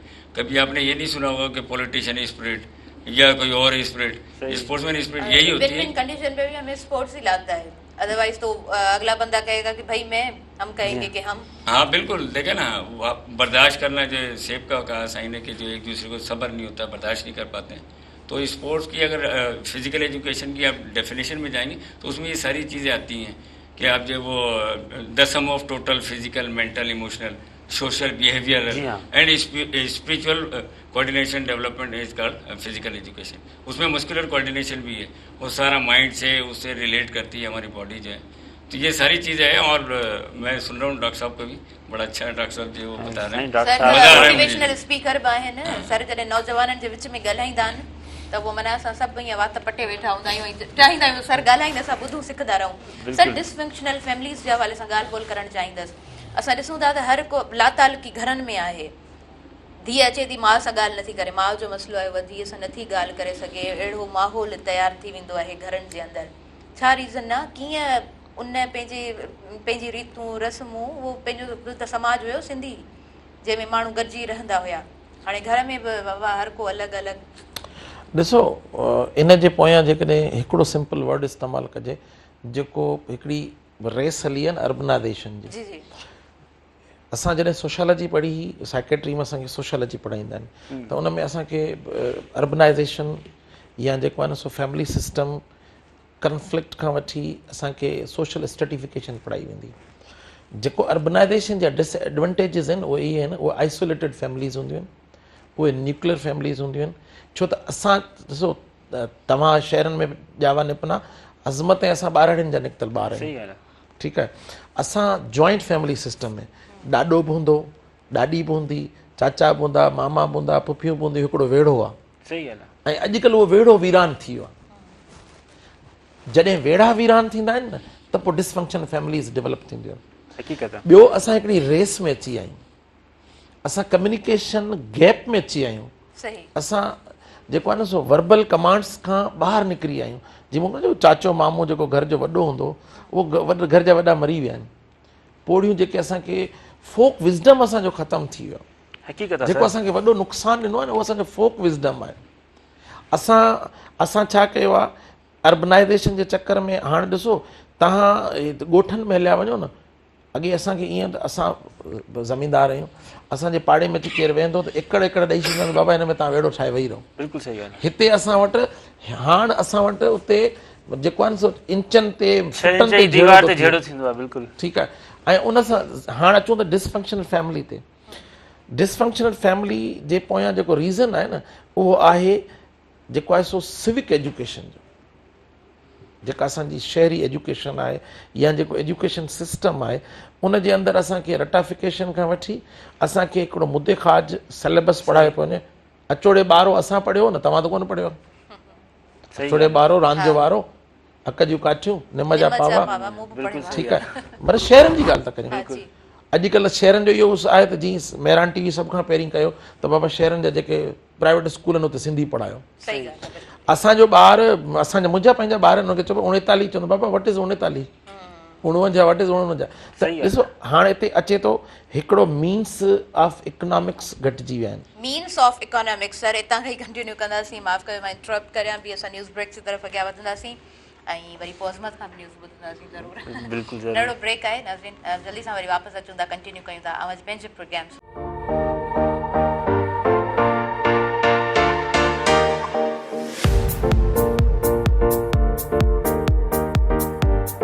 नाज़रीन सभिनी ॾिसंदड़नि खे ॿीहर भली कार चऊं था। मुंहिंजे पंहिंजे प्रोग्राम सुबुह मेहरान में ज़बरदस्त ऐं असां बि कचहरी हली रही आहे, पर उहा कचहरी अञा वधीक ज़बरदस्त हूंदी आहे जेका ऑफ दी कैमरा हलंदी आहे। जेका ब्रेक में कचहरी हूंदी आहे न, मतिलबु त असांजे नाज़रीन जी ख़्वाहिश आहे ऐं मुंहिंजी बि ख़्वाहिश आहे त काश इहा कचहरी असांजा नाज़रीन ॿुधनि त खेनि अञा वधीक मज़ो अचे, पोइ त हिन आवाज़ घटि कनि। असांजे कंट्रोल रूम में रिकॉर्ड थींदो आहे न, उतां कॾहिं कोई क्लिप पाण वठूं। उहे क्लिप्स ईअं आहिनि त मुख़्तलिफ़ वक़्तनि ते ॾिसो पाकिस्तान जा जेके बि नामियारा सहाफ़ी आहिनि, एंकर पर्सन आहिनि ऐं जेके असांजी औरत एंकर पर्सन आहिनि, उन्हनि जा इहे क्लिप मुख़्तलिफ़ वक़्तनि ते वायरल थींदा आहिनि। सो इहे जेके क्लिप्स उते रिकॉर्ड थियनि था, इहे कंहिं न कंहिं स्कैंडल साम्हूं हूंदा आहिनि न, पोइ इहे क्लिप्स ईंदा आहिनि। सो ॾाढी दिलचस्प कचहरी हूंदी आहे। डॉक्टर साहिबु पाण ॻाल्हि कईसीं पे त रोमेंटिकिज़म, उनखां पोइ पाण ॻाल्हि कईसीं इदारनि जी, त इदारनि खे कमु करणो पवंदो। मीन्स ऑफ इकोनॉमिक्स इहो इन खां पहिरीं रोमेंटिक वारो हुयो जंहिंमें साईं इदारनि जी ॻाल्हि कई। ठीकु आहे, मुंहिंजा ॿ हिकिड़ा सिंपल क्वेश्चन्स आहिनि त जेके बि हिन मतिलबु समाज जा जेके सोसाइटी खे फेस चऊं था त सोसाइटी जी क्रीम आहिनि, उहे अदीब आहिनि, शाइर आहिनि, वॾा डॉक्टर आहिनि ऐं साईं वॾा सियासतदान आहिनि, उन्हनि जेको आहे अपघात कयो, पोइ उन्हनि जेको आहे वरी लिटरेचर लिखियो वियो, नज़मूं ऐं कहाणियूं बाक़ाइदा ईअं लिखियो वियो। त एज़ अ इदारे तौरु साइकाट्री हिकिड़ो वॾो सारो इदारो आहे। उनखां पोइ 2022 जो मेंटल हेल्थ एक्ट, वरी उनखां पोइ 2017-18 में उहो तरमीम थिए थी, वरी पूरो हेल्थ डिपार्टमेंट। इदारे तौरु तव्हां नदीबनि शाइरनि सां मीटिंग न कई आहे त बाबा हिनखे तव्हां रोमेंटिकिज़म में न आणियो, हीउ वॾे में वॾो मसइलो आहे, सॼी ज़िंदगी हली थी वञे ऐं उनखां पोइ वरी तव्हां दिलि जे मामले ते न आणियो। ॾिसो बेसिकली जेको असां वटि मुरवज लफ़्ज़ आहिनि, जेके मुरवज, जी हाँ, उन्हनि में डिप्रेशन सभ खां वधीक आहे। सही है। ठीकु आहे, डिप्रेशन खे असां 3 कैटेगरीज़ में था खणूं। जी हाँ। एज़ अ लिटरेरी टर्म, हम्म।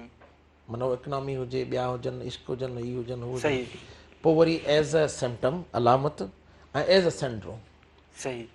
हाणे एज़ अ साइकेट्रिस्ट आउं हुनखे सिंड्रोम करे डील कंदुसि, ऐं आउं हुनखे सिम्पटम करे अलामत करे डील कंदुसि, ऐं एज़ अ लिटरेरी टर्म करे डील कंदुसि। हाणे सुसाइड जेका आहे न, ॾिसो बेसिकली शयूं फैंटिसाइज़ थियनि थियूं। मूं तव्हांखे हिकिड़ो लफ़्ज़ चयो त ख़ुदकुशी में दिलकशी कोन्हे। हाणे इहो दिलकशी वारो जेको लफ़्ज़ आहे न, सर कीअं हाणे ॾिसो न, मुर्तज़ा ॾाढा ई चवे थो न, ज़हर खे बि ज़मज़म करे पी ॾिठोसीं, मरण खां अॻे मरी जी ॾिठोसीं, न थियासीं महबूब त कंहिंजा त छा थियो। हाणे ॾिसो छा चएसि, ज़हर खे बि ज़मज़म करे पी ॾिठोसीं न। जी हाँ। हाणे इहो बेसिकली लिटरेरी टर्म आहे। हाणे इन जी हाणे जॾहिं तव्हां कोन चवंदा एक्सप्लेनेशन ते ईंदव, सही, वरी होॾां अताउल्लाह खान ईसा खेल हुई, इधर ज़िंदगी का जनाजा उठेगा, उधर ज़िंदगी तेरी दुल्हन बनेगी। अचां थो, इन जो साइको एनालिसिस थियणु खपे। जी हाँ। पहिरीं त उन शाइर जी साइको एनालिसिस थियणु खपे, ॿियो इन जी डेप्थ में वञणु खपे। यही तो मुंहिंजो सवाल आहे न। जॾहिं असां शाइर सां ॻाल्हाईंदा आहियूं, जी हाँ, त शाइर हिकिड़ो तख़लीक़कार आहे। जी हाँ, तख़लीक़ करणु अलाह जी सिफ़त आहे, उहो परतो थी वेंदो आहे, उहो परतो थी वेंदो आहे। सही। ठीकु आहे, उनजी उहो कहिड़े लकान में सोचे थो, कहिड़ी कैफ़ियतनि में सोचे थो, किथे सोचे थो, उनजी उॾाम केतिरी आहे, उन्हनि जे लफ़्ज़नि जी गहराई केतिरी आहे, उन लफ़्ज़नि जी माना छा आहे। लतीफ़ सरकार खे तव्हां पढ़ंदो न त मजाज़ी माना मिलंदी, हक़ीक़ी माना मिलंदी। सही ॻाल्हि आहे। ज़हर खे बि ज़मज़म करे पी ॾिठोसीं, माना दुनिया जा ॾुख, दुनिया जूं तकलीफ़ूं, दुनिया जा जेके माल मता, दुनिया जा जेके डॉक्टर साहब माफ़ कजो, इतां खां शुरू कयूं था। डॉक्टर सल्लवत अस्करी असां सां मौजूदु आहिनि फ़ोन कॉल ते। असां जेकॾहिं समाज उन्हनि जे कमनि खे ॾिसूं था, तमामु बहितरीनु उन्हनि जा कम। असां जेकॾहिं तालीम जे मैदान में ॾिसूं था त उन्हनि जूं बहितरीनु ख़िदमतूं, ऐं वरी पाण ॾाढियूं सुठियूं ब्यूटिशियन बि आहिनि, इहा बि मूंखे ख़बर पई आहे, ऐं फिज़ियोथेरेपिस्ट आहिनि पाण ॾाढियूं सुठियूं। मैडम सल्लवत अस्करी साहिबा, मैं आपको वेलकम कहूँगी। अस्सलाम वालेकुम। वालेकुम अस्सलाम। जी बिल्कुल, अल्लाह का शुक्र है। आप कैसी हैं? अल्हम्दुलिल्लाह मैडम, हमारा प्रोग्राम चल रहा है साइकोलॉजी की फील्ड के ऊपर। तो साइकोलॉजी को किस तरह आप देख रही हैं, और मुआशराती ये जो हमारे बिगाड़ पैदा हो रहे हैं, इन सब को आप कैसे देख रही हैं? जी बस मैं ये जैसे आप देख रही हूँ वैसे मैं भी देख रही हूँ। बहुत दुख के साथ, तकलीफ के साथ हमारा यूथ और हमारे जितने भी तालिम हैं, ये सब हमें सिखाना चाहिए। बेसिकली जो चीज़ होती है सीखने की, वो बहुत दूर हो गई है। तरबियत जी, एजुकेशन, तालीम बहुत ज़रूरी है, लेकिन तरबियत उसके साथ सबसे पहले मैटर करती है। और मैं यही कहूँगी कि हमारी जो जीन होती है ना, जब बच्चा बड़ा हो रहा होता है, जब बच्चा 5 साल से मतलब जब 5 साल का होता है, तो उसका कम्प्लीटली दिमाग जो है ना, वो इस तरह से समझ चुका होता है, बन चुका होता है एक मर्द की तरह। लेकिन क्योंकि वो बच्चा होता है, फिजिकली उसको वो चीजें नहीं होती, तो वो उस वक्त उसकी जीन में ये रच बस जाता है। बिल्कुल बिल्कुल। साइकोलॉजिकली बच्चों को सबसे पहले बच्चों के सामने माहौल जो है ना, उसको ऐसा ना क्रिएट करें कि वो आगे चल के अपने सबकॉन्शियस में इन चीजों को रखे, वही इम्प्लीमेंटेशन करें। तो मैं यही कहूँगी कि आजकल जो है बच्चों को बहुत अच्छी तरह समझाना चाहिए, बहुत प्यार के साथ। बच्चे की साइकी, हर बच्चे की साइकी अलग होती है, ठीक है ना। साइकोलॉजिकली अगर बच्चों को ट्रीट किया जाए तो हम लोग माशाल्लाह माशरे में हमारे ऐसा नहीं है कि हम लोगों की औरतें जो हैं वो तालीम याफ्ता तो चलो नहीं है, लेकिन तहजीब के दायरे में रहते हुए बहुत सारी चीज़ें उनको आती हैं।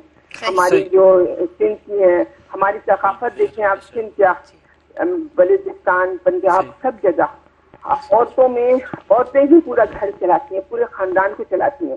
तो देखा जाए तो बिल्कुल एजुकेशन इनकी नहीं होती। बिल्कुल ज़बरदस्त। मैडम मेरा एक सवाल है कि ये जो फिजियोथेरेपी है इस वक्त, ये जो फील्ड है वो किस तरीके से काम कर रही है, और ये जो डिफरेंस है कि एक लोग होटलों पे बैठ के जो है अपने आप को दबवाते हैं, सर दबवाते हैं, तेल लगवा रहे हैं, उसमें और फिजियोथेरेपी में डिफरेंस कितना है? और उनमें हमेशा हमने ये देखा है कि तकरार होता है कि वो कहते हैं उसमें आपकी हड्डियां कमज़ोर होती हैं, नसें टूटती हैं, और फिजियोथेरेपी जो है इसकी ये सही है।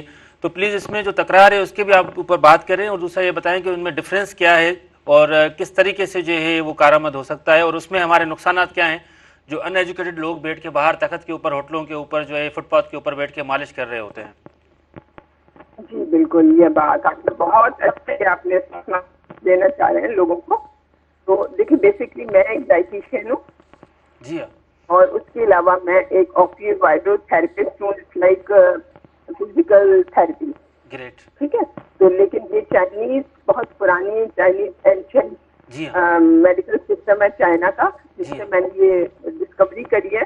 और वो ये है कि नशे और रगे, आर्टरी, कैपिलरीज, इन सब का एक नए तरीके से ट्रीटमेंट करती हूँ, जो कि आप बिल्कुल ठीक कह रहे हैं कि हम जो ये कराते हैं मालिश और ये मसाज वगैरह, जी हाँ, कभी कभी एक मालिश के तौर पर बेसिक जो होती है हल्के आपका हाथ, ये तो आपका सही है, ठीक है, लेकिन आपकी सर्कुलेशन को बढ़ाता है। लेकिन ये जिस तरह से होता है, ये एक्सपर्ट हो बाकायदा, तो फिर ये चीज सही है, वरना मैं नहीं समझती कि इससे अंदर का ऑस्टियन प्रॉब्लम जो है, जो हमारे अंदर हड्डियों की प्रॉब्लम है, जो हमारी मसल्स की प्रॉब्लम है, मायोन की प्रॉब्लम है, ये सारी चीजें जो है ये आपकी न्यूट्रिशन से, आपकी कुव्वत मुदाफियत से बनती है। जी हाँ, ठीक है, तो जो बेसिक हमें खाने पीने का जो खुराक का टाइम है, ये मैं आपको बताऊंगी, और आप लोग अगर ये बात गौर से सुने और समझें, जी जरूर। बहुत आसान चीज है, इसलिए लोग आसान को आजकल नहीं समझते नहीं है। बगैर मेडिसिन के लोग अपने आप को नहीं समझते कि वो इलाज मतलब उनका हो गया। सही। आपका सुबह का नाश्ता आपकी पूरी बॉडी की एनर्जी को बूस्ट करता है, क्योंकि सूरज के जरिए हमें एक एनर्जी मिलती है। ठीक है, तो वो 9 बजे तक बड़ी उरूज पे होती है, और वो आपको यूटिलाइज करती है आपकी बॉडी के अंदर। हर वो चीजें जो है ना, जो आप कंज्यूम करते हैं, वो आपको बेहद आपको एनर्जेटिक बनाती है। ठीक है, और हम लोग सुबह नाश्ता ही नहीं करते। सही बात है, बिल्कुल। मिस हो और जाता है, शाम का जो खाना है ना, वो हम रात को 10 बजे के बाद खाते हैं। तो हकीकत समझ लें कि ये रात का मगरिब से पहले, मगरिब तक हम खाना खा लेना चाहिए।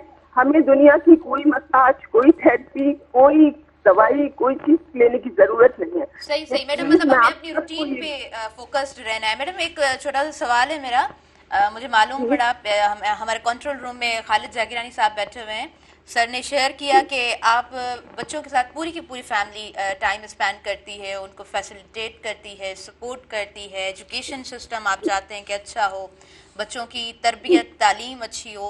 मैडम फिर इतना हेक्टिक स्केड्यूल और इन सब कामों के लिए किस तरह आप मैनेज करती हैं, कैसे टाइम निकालती हैं, और आपका बेसिक विजन क्या है? बेसिक तो देखिए, मैं इस चीज को लेके चलती हूँ कि बच्चा जब तक, औरत चाहे जितनी भी प्रोफेशनल हो जाए, कुछ भी हो, लेकिन उसको अपना घर पहले देखना होता है। बेसिक जो है वो आपके, जब बच्चे आपके, जब तक आपके बच्चों को आप नहीं लुक आफ्टर कर सकते, आप उनके कैरियर को नहीं बना सकते। सही। और उसके साथ बच्चों को देखना, बच्चों की तालीम पे पहले फोकस करें, उसके बाद फिर बच्चों की तरबियत को फोकस करें, उसके बाद फिर आप अपनी एक्टिविटीज को देखें। तो मैं एक सोशल वर्कर भी हूँ, मैं एक क्लिनिकल साइकोलॉजिस्ट भी हूँ, लेकिन उसके साथ साथ मैं एक माँ हूँ। ये हर औरत को अगर इस बात का अंदाजा हो जाए, और इसमें बाप का बहुत बड़ा हाथ होता है, वो औरत को हर तरह से मकाम देता है, हर तरह के वो उसके साथ चलता है। लेकिन औरत की बहुत सारी कोताही होती है कि वो अपने बच्चों को इन कामों की वजह से, जैसे घर में अगर ज्वाइंट फैमिली है, सास ससुर है या माँ बाप है, कोई भी है, तो उनके साथ मिलके उसको चलना नहीं आता। सही। मैं आजकल इसमें बहुत ज्यादा लेक्चर्स वगैरह दे रही हूँ कि हम लोगों को अपने बच्चों का माहौल सबसे पहले चेंज करना है। वो क्यों चले जाते हैं ड्रग्स की तरफ? इसलिए कि हमारा तरीकेकार सही नहीं है। सही। अगर हम अपने बच्चों को उनकी साइकी के हिसाब से उनको देखें, इंडिविजुअली बच्चों की साइकी डिफरेंट होती है, आप एक ही लकड़ी से नहीं हाँक सकते सबको। ठीक है, अब बच्चे जो है माशाल्लाह वो बहुत ज्यादा, ये टेक्नोलॉजी है, अब इसमें हम लोग इस दुनिया में हैं, तो बच्चों का हमें दूसरे तरीके से, ये मारपीट, जबरदस्ती और ये सब चीजें ना करें। प्लीज अपने बच्चे को संभाल लें और अपने बच्चों को बहुत ही प्यार के साथ, मोहब्बत के साथ उनकी हर चीज की मालूमात रखें। सही। यकीनन और यकीनन बच्चा मैडम, कुछ करके बिल्कुल, भी आ बिल्कुल। जाए तो आप उसकी ना इस तरह से बिहेव करें कि वो आपको कभी कुछ बता ना सके। बिल्कुल तो मैडम, मैं बहुत बहुत इसी तरह लेके चलती खूबसूरत तरीके से आपने एक्सप्लेन किया। बहुत अच्छा लगा कि आप प्रोग्राम में शामिल हुई। बहुत थैंक यू शुक्रिया। So much. मैडम जी पूरी जा पूरी फैमिली राइटर बि आहे ऐं ज़बरदस्त। तक़रीबन साहिब किताब मतिलबु घणो ॾुखी शख़्सियत आहिनि हाँ मैडम। हाँ बिल्कुल, तमाम ज़बरदस्त फैमिली मैडम जी आहे। हाँ मैडम, मैडम बहुत शुक्रिया, आपने टाइम दिया, प्रोग्राम में आप शामिल हुई, बहुत अच्छा लगा। ऐं madam thank you so much, असांजे बहुत प्रोग्राम में कॾहिं कहीं ईंदियूं त पोइ खोड़ सारियूं कचरियूं बिल्कुलु मैडम सां बिल्कुलु, मुंहिंजा कंदासीं। केतिरा ई सुवाल हुआ फिजियोथेरेपी जे हवाले सां जी जी ऐं मसाज सेंटरनि जे हवाले सां जेके हा। तव्हां मूंखे न करणु ॾिना, मूंखे ॾाढो ॾुख आहे। Oh my God. हाणे हिन ॾुख ते अचूं था त जेका डिसफंक्शनल फैमिली जी ॻाल्हि थी जी, वञे, जी। माना जेका बेतरतीब घर या बेतरतीब कुटुंब, त उन में सभ खां पहिरीं आइदर जेको पेरेंट आहिनि उन में एडक्शन हुजे, नशो हुजे, इमोशनल मैनिपुलेशन हुजे, ऐं उन्हनि जे अंदरि जेको आहे न सो टॉक्सिक पेरेंटिंग हुजे। टॉक्सिक पेरेंटिंग हूंदी आहे त over involvement, over rearing, over bearing, over उन जे मथां इंडल्जमेंट, ऐं उन खां पोइ जेको आहे न सो सभ खां वधीक इमोशनल डिटैचमेंट हूंदी आहे। असां वटि त साईं इमोशनल ब्लैकमेलिंग तमामु घणी वधी वई आहे। माना अच्छा, उन खां पोइ आइदर पेरेंट, माना ॿई पेरेंट्स जेके न वर्कोलिक हूंदा आहिनि, माना घणो कमु कंदा आहिनि, या पंहिंजे जेको इकनॉमिक मीन्स जी ॻाल्हि कई न, उन्हनि खे अप्रोच करण जे लाइ, उन्हनि जी ज़रूरियात ज़िंदगी पूरी करण जे जी लाइ हाँ। हू चवंदा था न, बच्चों से मिलने की फुर्सत न मिली, जब फुर्सत मिली तो बच्चे कमाने निकल गए।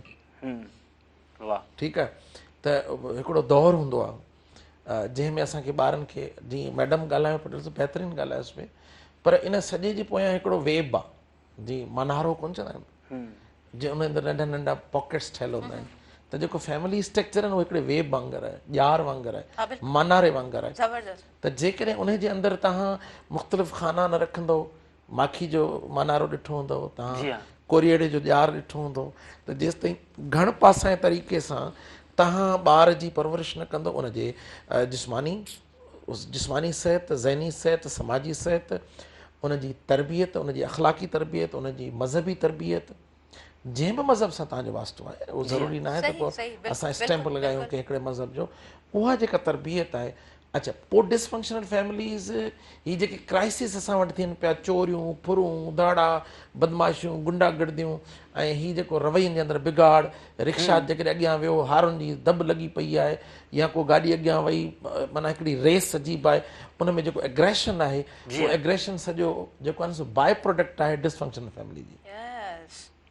उहा जेका डिसफंक्शनल फैमिली आहे, बिल्कुल उतां खां निकिरी अचनि था, बिल्कुल पोइ उन्हनि जे अंदरि शख़्सियत जा बिगाड़ थियनि था, शख़्सियत बिगड़िजे सर, थी। ज़बरदस्त तव्हां जूं ॻाल्हियूं ऐं ॼाण वारियूं ॻाल्हियूं, इल्म वारियूं ॻाल्हियूं, फ़हम वारियूं ॻाल्हियूं, उहे ॻाल्हियूं जेके ॿुधी इंसान चाहे त असां उन्हनि ते अमल कयूं, पंहिंजे घर खे ख़ूबसूरत बणायूं, असां पंहिंजी ज़िंदगी खे पुरअमन बणायूं। नाज़रीन, हितां खां ई पाण शुरू कंदासीं। वक़्तु थी वियो आहे शॉर्ट कमर्शियल ब्रेक जो, नंढिड़ो ब्रेक आहे, तव्हां काॾे न वञिजो, ॾिसंदा रहिजो अव्हांजो पंहिंजो प्रोग्राम सुबह में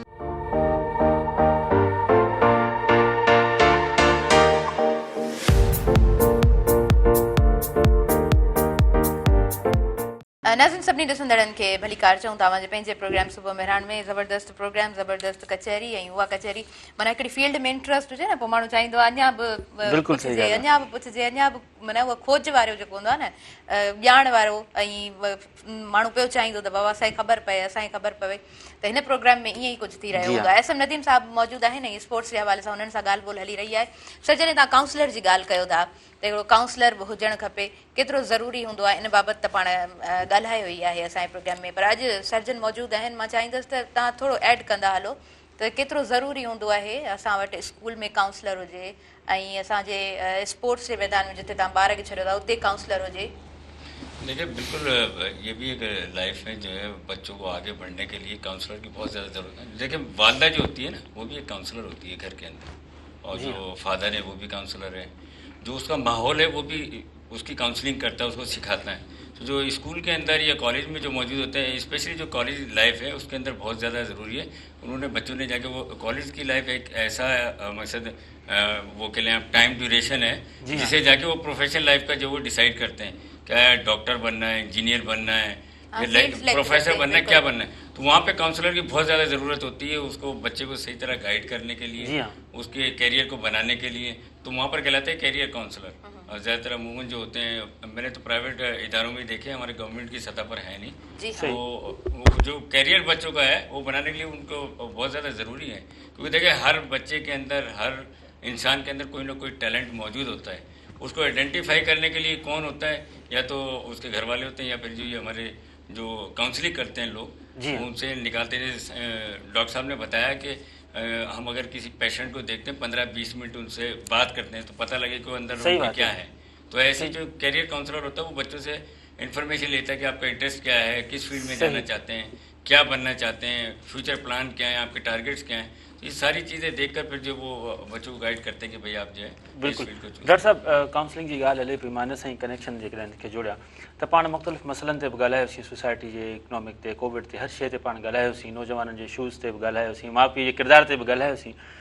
पर असांजे मुल्क में हिन वक़्तु अकेडमिक सतह ते नफ़्सियात जे हवाले सां छा पियो थिए, बिहेवियर साइंस जे हवाले सां कहिड़ो कमु थियो आहे या थियणो आहे, उन हवाले सां थोरी अपडेट ॾिजो, ऐं केतिरी ज़रूरत आहे। छाकाणि ॾिसो तव्हां ॿुधायो त तव्हां बि अमेरिका मुख़्तलिफ़ मुल्क थी आया आहियो, मां बि ताज़ो अमेरिका में ॾिसी आहियां, स्कूलनि में मां ॾिसी आहियां, असांजा हुते विज़िट्स हुआ, उते साइकोलॉजी अलॻि हिकिड़ो सब्जेक्ट हो प्राइमरी लेवल ते, ऐं हिकिड़ो साइकोलॉजिस्ट हुनजे स्कूल में हर वक़्तु मौजूदु हुयो।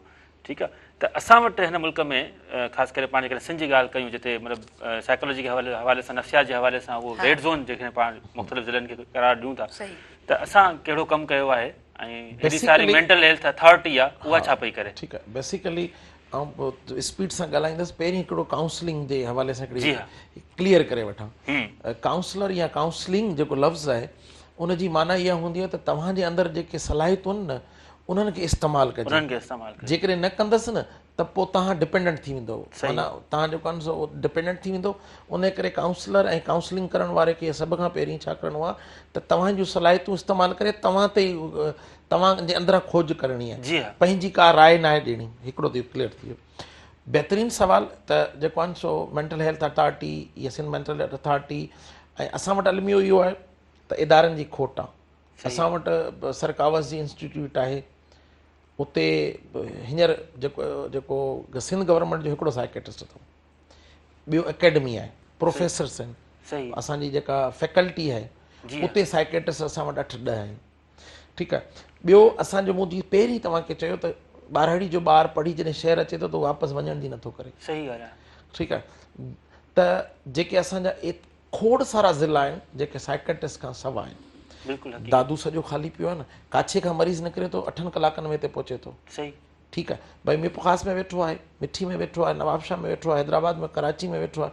कराची त वरी दुनिया ई ॿी आहे न, उहो हुनखे चवंदा आहिनि भई हमटी डमटी ऐं एलीट क्लास जी दुनिया आहे।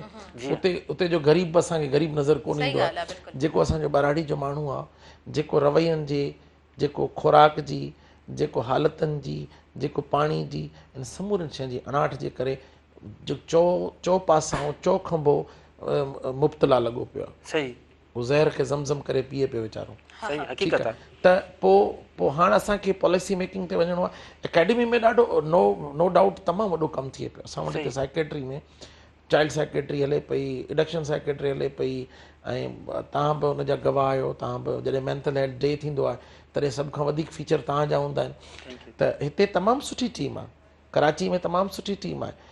सिंध मेंटल हेल्थ अथॉरिटी हींअर सिर्फ़ु सुसाइड ते कमु करे पई, मुख़्तलिफ़ जॻहियुनि ते कैंपिंग करे पई। इहो बि तमामु बड़ो कमु आहे। पंहिंजो हिकिड़ो न्यूज़ लेटर बि जारी करे पई।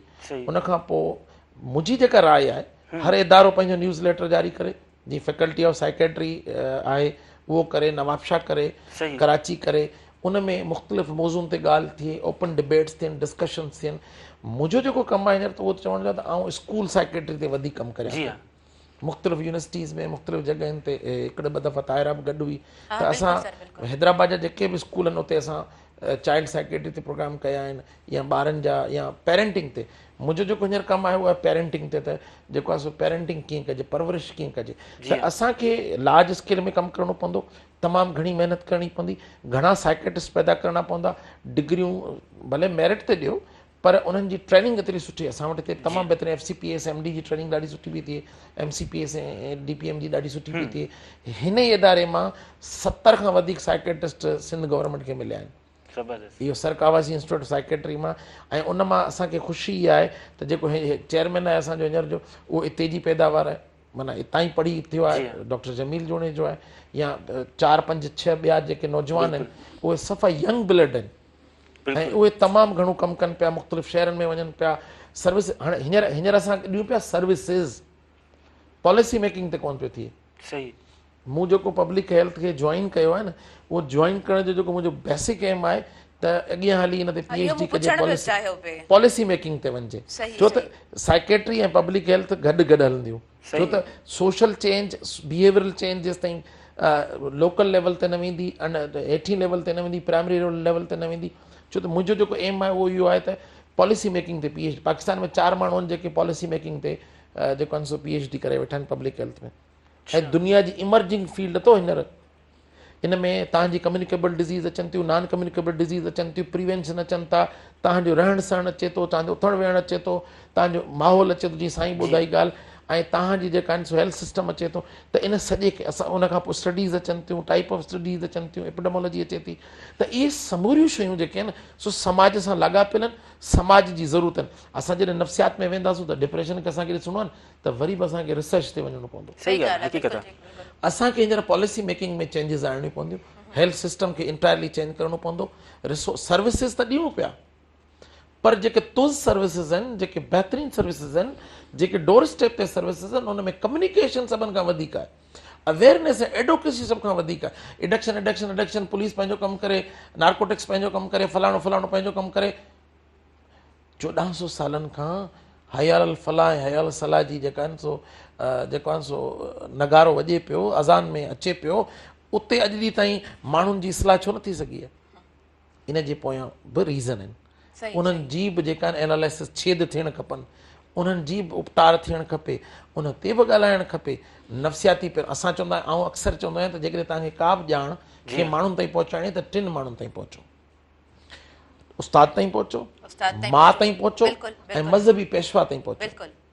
इहे 3 माण्हू तव्हांजी ख़बर खे बहितरीन तरीक़े सां हैंडल कंदा। तव्हां तरबियत इन्हनि माण्हुनि जी करियो, उहा एजुकेशन जी करियो, अख़लाक़ियात जी करियो, समाजी जेके आहिनि सो क़दरुनि जी करियो, ऐं मज़हबी क़दरुनि जी करियो, या जंहिं शइ जी करियो। इन्हनि 3 माण्हुनि खे जेकॾहिं तव्हां बहितरीन तरीक़े सां नॉलेजेबल ठाहे छॾियो त मुआशिरो इंटायरली चेंज थी वेंदो, 360 चेंज दुनिया नई बणिजी वेंदी। छो नेपोलियन चयो, हिकिड़ो बहस ॿुधां पई, यकीनन सोशल मीडिया ते इन्हनि टॉपिक्स खे ॿुधंदा रहंदा आहियूं, फील्ड एतिरी ख़ूबसूरत आहे त इंट्रस्ट हूंदो आहे। Why people are dying to be loved, superiority complex, वरी इंफीरियोरिटी कॉम्प्लेक्स, उन खां पोइ असांजे मुआशिरे में उहे माण्हू जेके मोक्ता परस्त आहिनि, वहशी माण्हू आहिनि, माना हिकिड़ो चऊं त हिकिड़ो जंगल आहे, ऐं उहो माण्हू जेको मासूम आहे उहो उन जंगल में अची माना उहो त ख़तम थो थी वञे न। सिंपल असांखे एडलर ताईं वञिणो पवंदो। सही। अच्छा सर, हाणे माफ़ कजो, असांखे ब्रेक ते वञिणो आहे, पोयां खां चयो वञे पियो त ब्रेक ते वञो, सो नंढो ब्रेक आहे, वरी कंटिन्यू कयूं था। नाज़रीन काॾे न वञिजो, ॾिसंदा रहिजो पंहिंजो प्रोग्राम सुबुह में।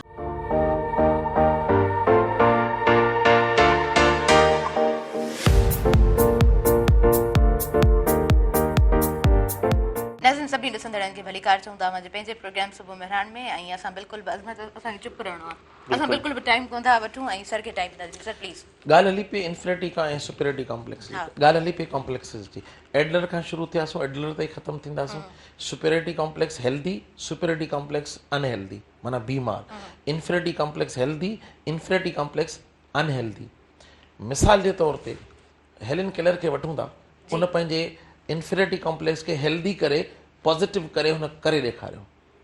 ठीकु आहे, अचूं त ॿियो तव्हांजो सुवाल हुई जेके वहशतूं, दहशतूं, जहिड़ा झटा, इहो सॼो केमिकल लुचा, डोपामिन जी बदमाशी, मुख़्तलिफ़ न्यूरो ट्रांसमीटर जी बदमाशी, असांजे वजूद जी तरबियत, असांजी जेका आहिनि सो रहण सहण, असांजी जेका आहिनि सो तइलीम, असांजी जेका परवरिश, उन्हनि सभुनि शयुनि जो जेको मूं हिकिड़ो लफ़्ज़ इस्तेमालु, बाय प्रोडक्ट, आउट प्रोडक्ट न, बाय प्रोडक्ट, उन्हनि जो नतीजो। हाणे असांखे कॉम्प्लेक्सिस खे जेकॾहिं हेल्दी करे वठूं, पोइ उहे सुपीरियरिटी हुजनि। घणा माण्हू आहिनि हथु ॾेई वरी हथु धोईंदा आहिनि, उनजा पंहिंजा कॉम्प्लेक्सिस आहिनि, उन जूं पंहिंजियूं शयूं आहिनि। सिंपल असांखे पंहिंजे कॉम्प्लेक्सिस खे हेल्दी वारे कंपोनेंट में रखिणो आहे। उन खाने वो जेको वेब तव्हांखे ॿुधायमि न, जेको मानारो जेको ॿुधायमि, उनजा खाना डिसाइड करणा आहिनि, पंहिंजा खाना पाण डिसाइड करणा आहिनि।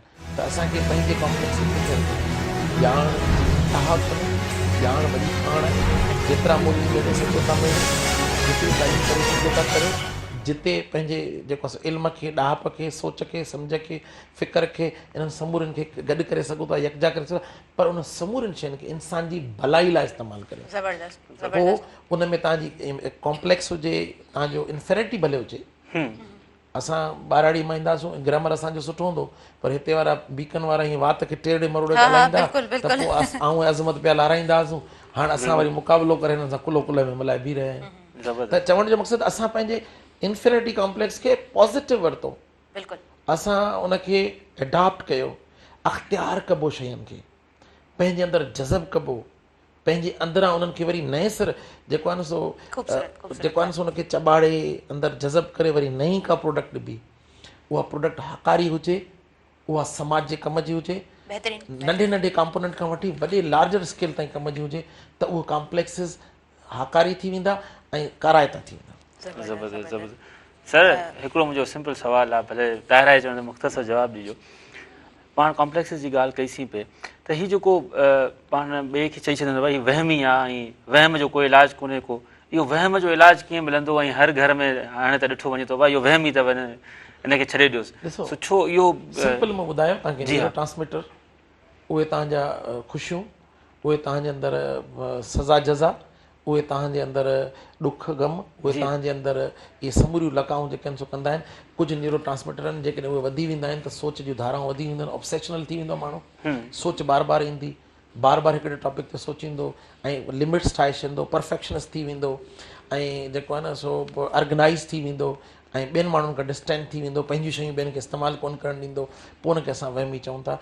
असां छा कयो आहे जो असां पंहिंजा टर्म्स ईजाद करे असां माण्हुनि खे कैप्सुलेटेड करे छॾियो आहे। सही, माण्हुनि खे हिकिड़े खोल जे अंदरि बंदि करे छॾियो अथऊं, त उन्हनि जे मथां टैबोस करे छॾिया अथऊं। उन्हनि खे असां टैबो, तव्हांखे मूंखे ॿुधी ताजुब थींदो त अली केतिरा माण्हू असांजो जेको लेटर पैड हूंदो आहे न हुनजो मथियूं हिसो फाड़ींदा आहिनि जिते दिमाग़ ठहियलु आहे, असांजूं डिग्रियूं लिखियलूं आहिनि, असांजा नाला लेकिन चयोसीं फलाणो असांखे चवंदो त चरनि जा डॉक्टर वटि थो वञे। अड़े बाबा असां रवैयनि जा डॉक्टर आहियूं, असां रवैयनि जा डॉक्टर आहियूं। अहिड़ा पढ़ियल लिखियल माण्हू फाइल ॾींदा आहियूं, फाइल चवंदा न ॾियो असांखे साईं अच्छे पने ते लिखी ॾियो, माण्हू हितां निकर एतिरा खोड़ सारा ऑफिसर आहिनि। सर इहा तव्हांजी न आहे, मां सम्झां थी मुआशरे जे बिगाड़ जी हिकिड़ी हाणे त कूक बणिजी वई आहे, दाह बणिजी वई आहे। हाणे मुआशरो बि चाहे थो त मूंखे बाबा नई सिर ॾियो, मुआशरो बि चाहे थो त बाबा हाणे असांखे तव्हां जेके एडवोकेसी पिया करियो, तव्हां वॾो कमु पिया करियो, स्पोर्ट्स ते ॻाल्हायो पिया, स्पोर्ट्स साइकोलॉजी ते ॻाल्हायो पिया, माण्हुनि जे रवैयनि ते ॻाल्हायो पिया। ही हेॾो सारो 2 कलाक जो जेको जेकॾहिं लखनि जो सर तव्हांजी महिरबानी, तव्हां टाइम ॾियो था, असांजे प्रोग्राम खे हेॾो काराइतो आहे बणायो था। SM नदीम साहब बि मौजूदु आहिनि। SM नदीम साहब खां असां पुछणु चाहींदासीं त हाणे जेकॾहिं असां स्पोर्ट्स जे मैदान में हलूं था त पोइ छा कुझु न्यू शयूं जेके असांखे ख़बर पवनि, तव्हां असांखे अपडेट कजो प्लीज़। देखिए अभी तो पाकिस्तान में तो जो है ना क्रिकेट ही आपको पता है कि वही ज़्यादा होती है। हाँ। उसके अलावा हॉकी है, हॉकी के अंदर भी जो 2 फेडरेशनें बनी हुई हैं, फुटबॉल है उसके अंदर नॉर्मलाइजेशन कमेटी है। मतलब मैं आपको पाकिस्तान के स्पोर्ट्स का हाल बता रहा हूँ, जो ढांचा बना हुआ है इस वक्त, जो प्रॉपर जो काम कर रही है सिर्फ क्रिकेट में पाकिस्तान क्रिकेट बोर्ड ही कर रही है। तो मेरी जो हमारे जो फेडरल मिनिस्टर है स्पोर्ट्स हैं या IPC के जो भी मिनिस्टर हैं, उनसे गुजारिश है कि इसको जो एक सिस्टम जो है वो डेवलप करें। जो हमारी ये एसोसिएशन है 2-2, 4-4 बनी हुई है, जिसकी वजह से क्या होता है कि हमारे जो प्लेयर जो है अभी आधे प्लेयर जो है एक टीम की तरफ से सेलेक्ट हो गए, अजलान टूर्नामेंट हो रहा है मलेशिया के अंदर, और आधे जो है दूसरी टीम में। तो अब ये देखें ना एक कंट्रोवर्सी पैदा हो गई है। ऐसी फुटबॉल के अंदर भी पिछले 5-6 साल से, मैं खुद भी जो है कोऑर्डिनेटर था, इलेक्शन कोऑर्डिनेटर बदीन के अंदर, तो वहाँ पर जाकर हमने क्लब्स की स्क्रूटनीज की, ये किया वो किया, सारी चीज़ें की। उसके बाद कोई नया बंदा आया, उसने वो सारा जो है ना वो ख़त्म कर दिया, फिर दूसरा आ जाता है, फिर वो अपने तरीके से करता है। तो ऐसे किसी भी खेल के अंदर जब हम जो है बहुत पीछे रह गए इंडिया से और दीगर मुल्कों से, सिर्फ इसी वजह से कि हमारी जो वो शख्सियत परस्ती चलती है ज़्यादातर।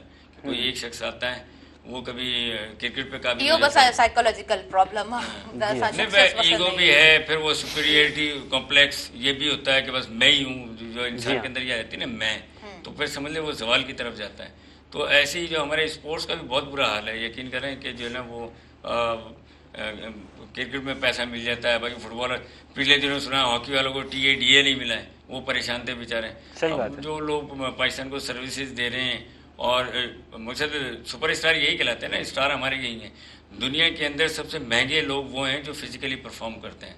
आप हिस्ट्री उठाकर देख लें, कितने डॉक्टर हैं, कितने इंजीनियर्स हैं, कितने साइंटिस्ट हैं, उनके बच्चे नाम नहीं जानते होंगे। क्रिकेटर का सब जानते होंगे, रोनाल्डो का सब जानते होंगे, मेसी का सब जानते होंगे। हकीकत है। हमारे यहाँ हमारे मुल्क के अंदर इन स्पोर्ट्समैनों का ये हाल है। ज़बरदस्त जी ज़बरदस्त, तव्हां बिल्कुलु ठीकु चई रहिया आहियो। मौज़ू त इहो बि तमामु सुठो बि आहे ऐं हिन ते बि ॻाल्हाइबो त असांखे वक़्तु खपे थो, पर वक़्तु बिल्कुलु इजाज़त नथो ॾिए, वक़्तु ॾाढो बेरहम आहे। असां वठंदासीं मैसेज सर, असांजे लाइ बि, असां हाज़रीन जे लाइ बि, असांजे नाज़रीन जे लाइ बि। रवैया बहितर करियो, ठीकु आहे, हाकारी रहो, सच ॻाल्हायो, सच चवण जी कुवत पैदा करियो। मौत अलाह ॾींदो, रिज़्क़ अलाह ॾींदो, इज़त अलाह ॾींदो। पंहिंजो ख़्यालु करियो ऐं ॿियनि जो ख़्यालु करणु सिखो। वाह जी वाह, ज़बरदस्त ज़बरदस्त, ख़ूबसूरत तव्हांजो मैसेज। ऐं अव्हां खां बि मैसेज वठंदासीं, आपका क्या मैसेज होगा? मेरा भी मैसेज तकरीबन इनसे मिलता जुलता ही, एहसास जो है ना, दूसरे का एहसास होना चाहिए। हमारे अंदर एहसास ख़त्म हो गया है, हम फील ही नहीं करते। हम अपनी मर्जी, अपनी सोच और अपनी चीज़ें जो है ना दूसरों के ऊपर मुसल्लत कर रहे होते हैं, हम सामने वाले को देखते ही नहीं है। एक छोटी सी मैं मिसाल देता हूँ, अगर किसी को मैंने कॉल की तो मैं अपने जहन के अंदर इमेजिन कर लूँगा ये यूँ नहीं उठा रहा होगा, ऐसे नहीं कर रहा होगा, हालांकि बिहाइंड द स्क्रीन उसका पता नहीं क्या इशूज़ चल रहे हैं, क्या मामला हैं। तो हमारा पॉजिटिव अप्रोच और एहसास जो है ना हमें वो पैदा करना चाहिए। तो इंशाल्लाह जो है वो हम एक दूसरे का ख्याल करेंगे तो अच्छे शहरी भी बनेंगे, अच्छा जो है वो एक दूसरे के लिए जो है अच्छा सोचेंगे भी, अच्छा करेंगे। ज़बरदस्त ज़बरदस्त, तमामु बहितरीन ॿिन्ही दोस्तनि ॻाल्हियूं कयूं। ऐं साईं त वाक़ई सिरजा साईं आहिनि। अज़मत, तव्हां कुझु शख़्सियतुनि खे यादि कंदा, असां वटि काफ़ी अहिड़ा माण्हू आहिनि जिन जी बर्थडेज़ हूंदियूं, उन्हनि खे असां बिल्कुलु सभिनी खे असां लिस्ट तमामु घणी डिघी आहे ऐं कंहिंजो नालो लिखूं। उस्ताद बुखारी चयो आहे न, मुंहिंजो नालो लिखो, मुंहिंजो नालो लिखो, लिस्ट आहे डिघी, विच ते नाहे विधी। सो इलाही दोस्तनि जी सालगिरह आहे ऐं पोइ वरी मयारूं ॾींदा आहिनि त तव्हां असांजो नालो न खणो। सो तमामु घणो अंग आहे, इन करे जिन दोस्तनि जी सालगिरह आहे सभिनी खे जनम ॾींहं जूं लख लख वाधायूं हुजनि। अलाह साईं तव्हांखे ख़ुशि रखे, आबाद रखे ऐं तव्हांजूं मंज़िलूं आसान करे। जी ताहिरा, ज़बरदस्त ज़बरदस्त। अज़मत, कुझु ॾींहं पहिरीं मूं हिकिड़ो नंढड़ो आहे कोट, तव्हां उनखे चई वठो, पढ़ियमि, ॾाढो ख़ूबसूरत लॻो। त उहो विच में कुझु ॾींहं पहिरीं मूं बयानु बि कयो, मुंहिंजी दिलि चाहे पई त अॼु बि उन शइ खे मां एक्सप्लेन कयां। चयो वञे थो त बणजणु चाहियो त भले अव्हां थी सघो था, भले तव्हां थियणु चाहियो त हीरो थियो, पर कोशिशि कयो त हीरा न थियो, अव्हां ॾीआ बणिजो। छो हाणे वजह पुछो, छाजे लाइ? जेको हीरो आहे उनजे लाइ बि अलॻि असांखे रोशनी खपे थी, उनखे परखण जे लाइ, उनखे ॾिसण जे लाइ। पर ॾीओ ॾिसो न, उहो पाण ई रोशनी पैदा करे थो, ग़रीब जे अझे खे उहो रोशन करे थो। ॾीओ तालीम आहे, तव्हां तालीम याफ़्ता बणिजो, पंहिंजी ज़िंदगी खे तव्हां ख़ूबसूरत बणायो। तालीम हूंदी त शऊर हूंदो त यकीनन इंसानु चाहींदो त असां पंहिंजो पाण खे सेटिस्फाई कयूं, पंहिंजी ज़िंदगी बहितर बणायूं। इन खां पोइ जो सेकेंड स्टेप अचे थो न, उहो सेकेंड स्टेप इहो आहे त असां चाहींदा आहियूं त असांजी ज़ात सां ॿिए कंहिंखे नुक़सानु न पहुचे, ॿिए जी ज़िंदगी आसान थिए। हिकिड़ो आर्टिस्ट हुयो, उन चाहियो त मुंहिंजो जेको आहे न आर्ट ख़ूबसूरत हुजे, उन आर्ट खे ख़ूबसूरत बणाइण जे लाइ वॾियूं कोशिशूं कयूं, पर उन चयो त बाबा दुनिया ॾाढी ज़ालिम आहे, हर शइ मां नुक्स कढे थी। पोइ उन चयो त जेके मूं में नुक्स आहिनि, मां चाहींदुसि त बसि उहे नुक्स मां पंहिंजा ख़तमु कयां ऐं ॿियनि जी ज़िंदगी खे आसान बणायां। उहो इंसानियत रस्ते ते अची वियो। असांखे बि करिणो इहो आहे त पंहिंजी ज़िंदगी खे आसान बणायूं, असांजी ज़ात सां कंहिंखे नुक़सानु न पहुचे। नंढड़ो मैसेज आउं चाहींदसि त हींअर मूंखे असांजे आयल मुअज़्ज़िज़ महिमान, जेके बि असांजा ॿई महिमान, असांजा साथी अज़मत ऐं ओवरऑल जेके बि मेंबर्स आहिनि, सभिनी खे ॾींदो इजाज़त। पंहिंजी दुआउनि में रखिजो यादि। अलाह निगहबान।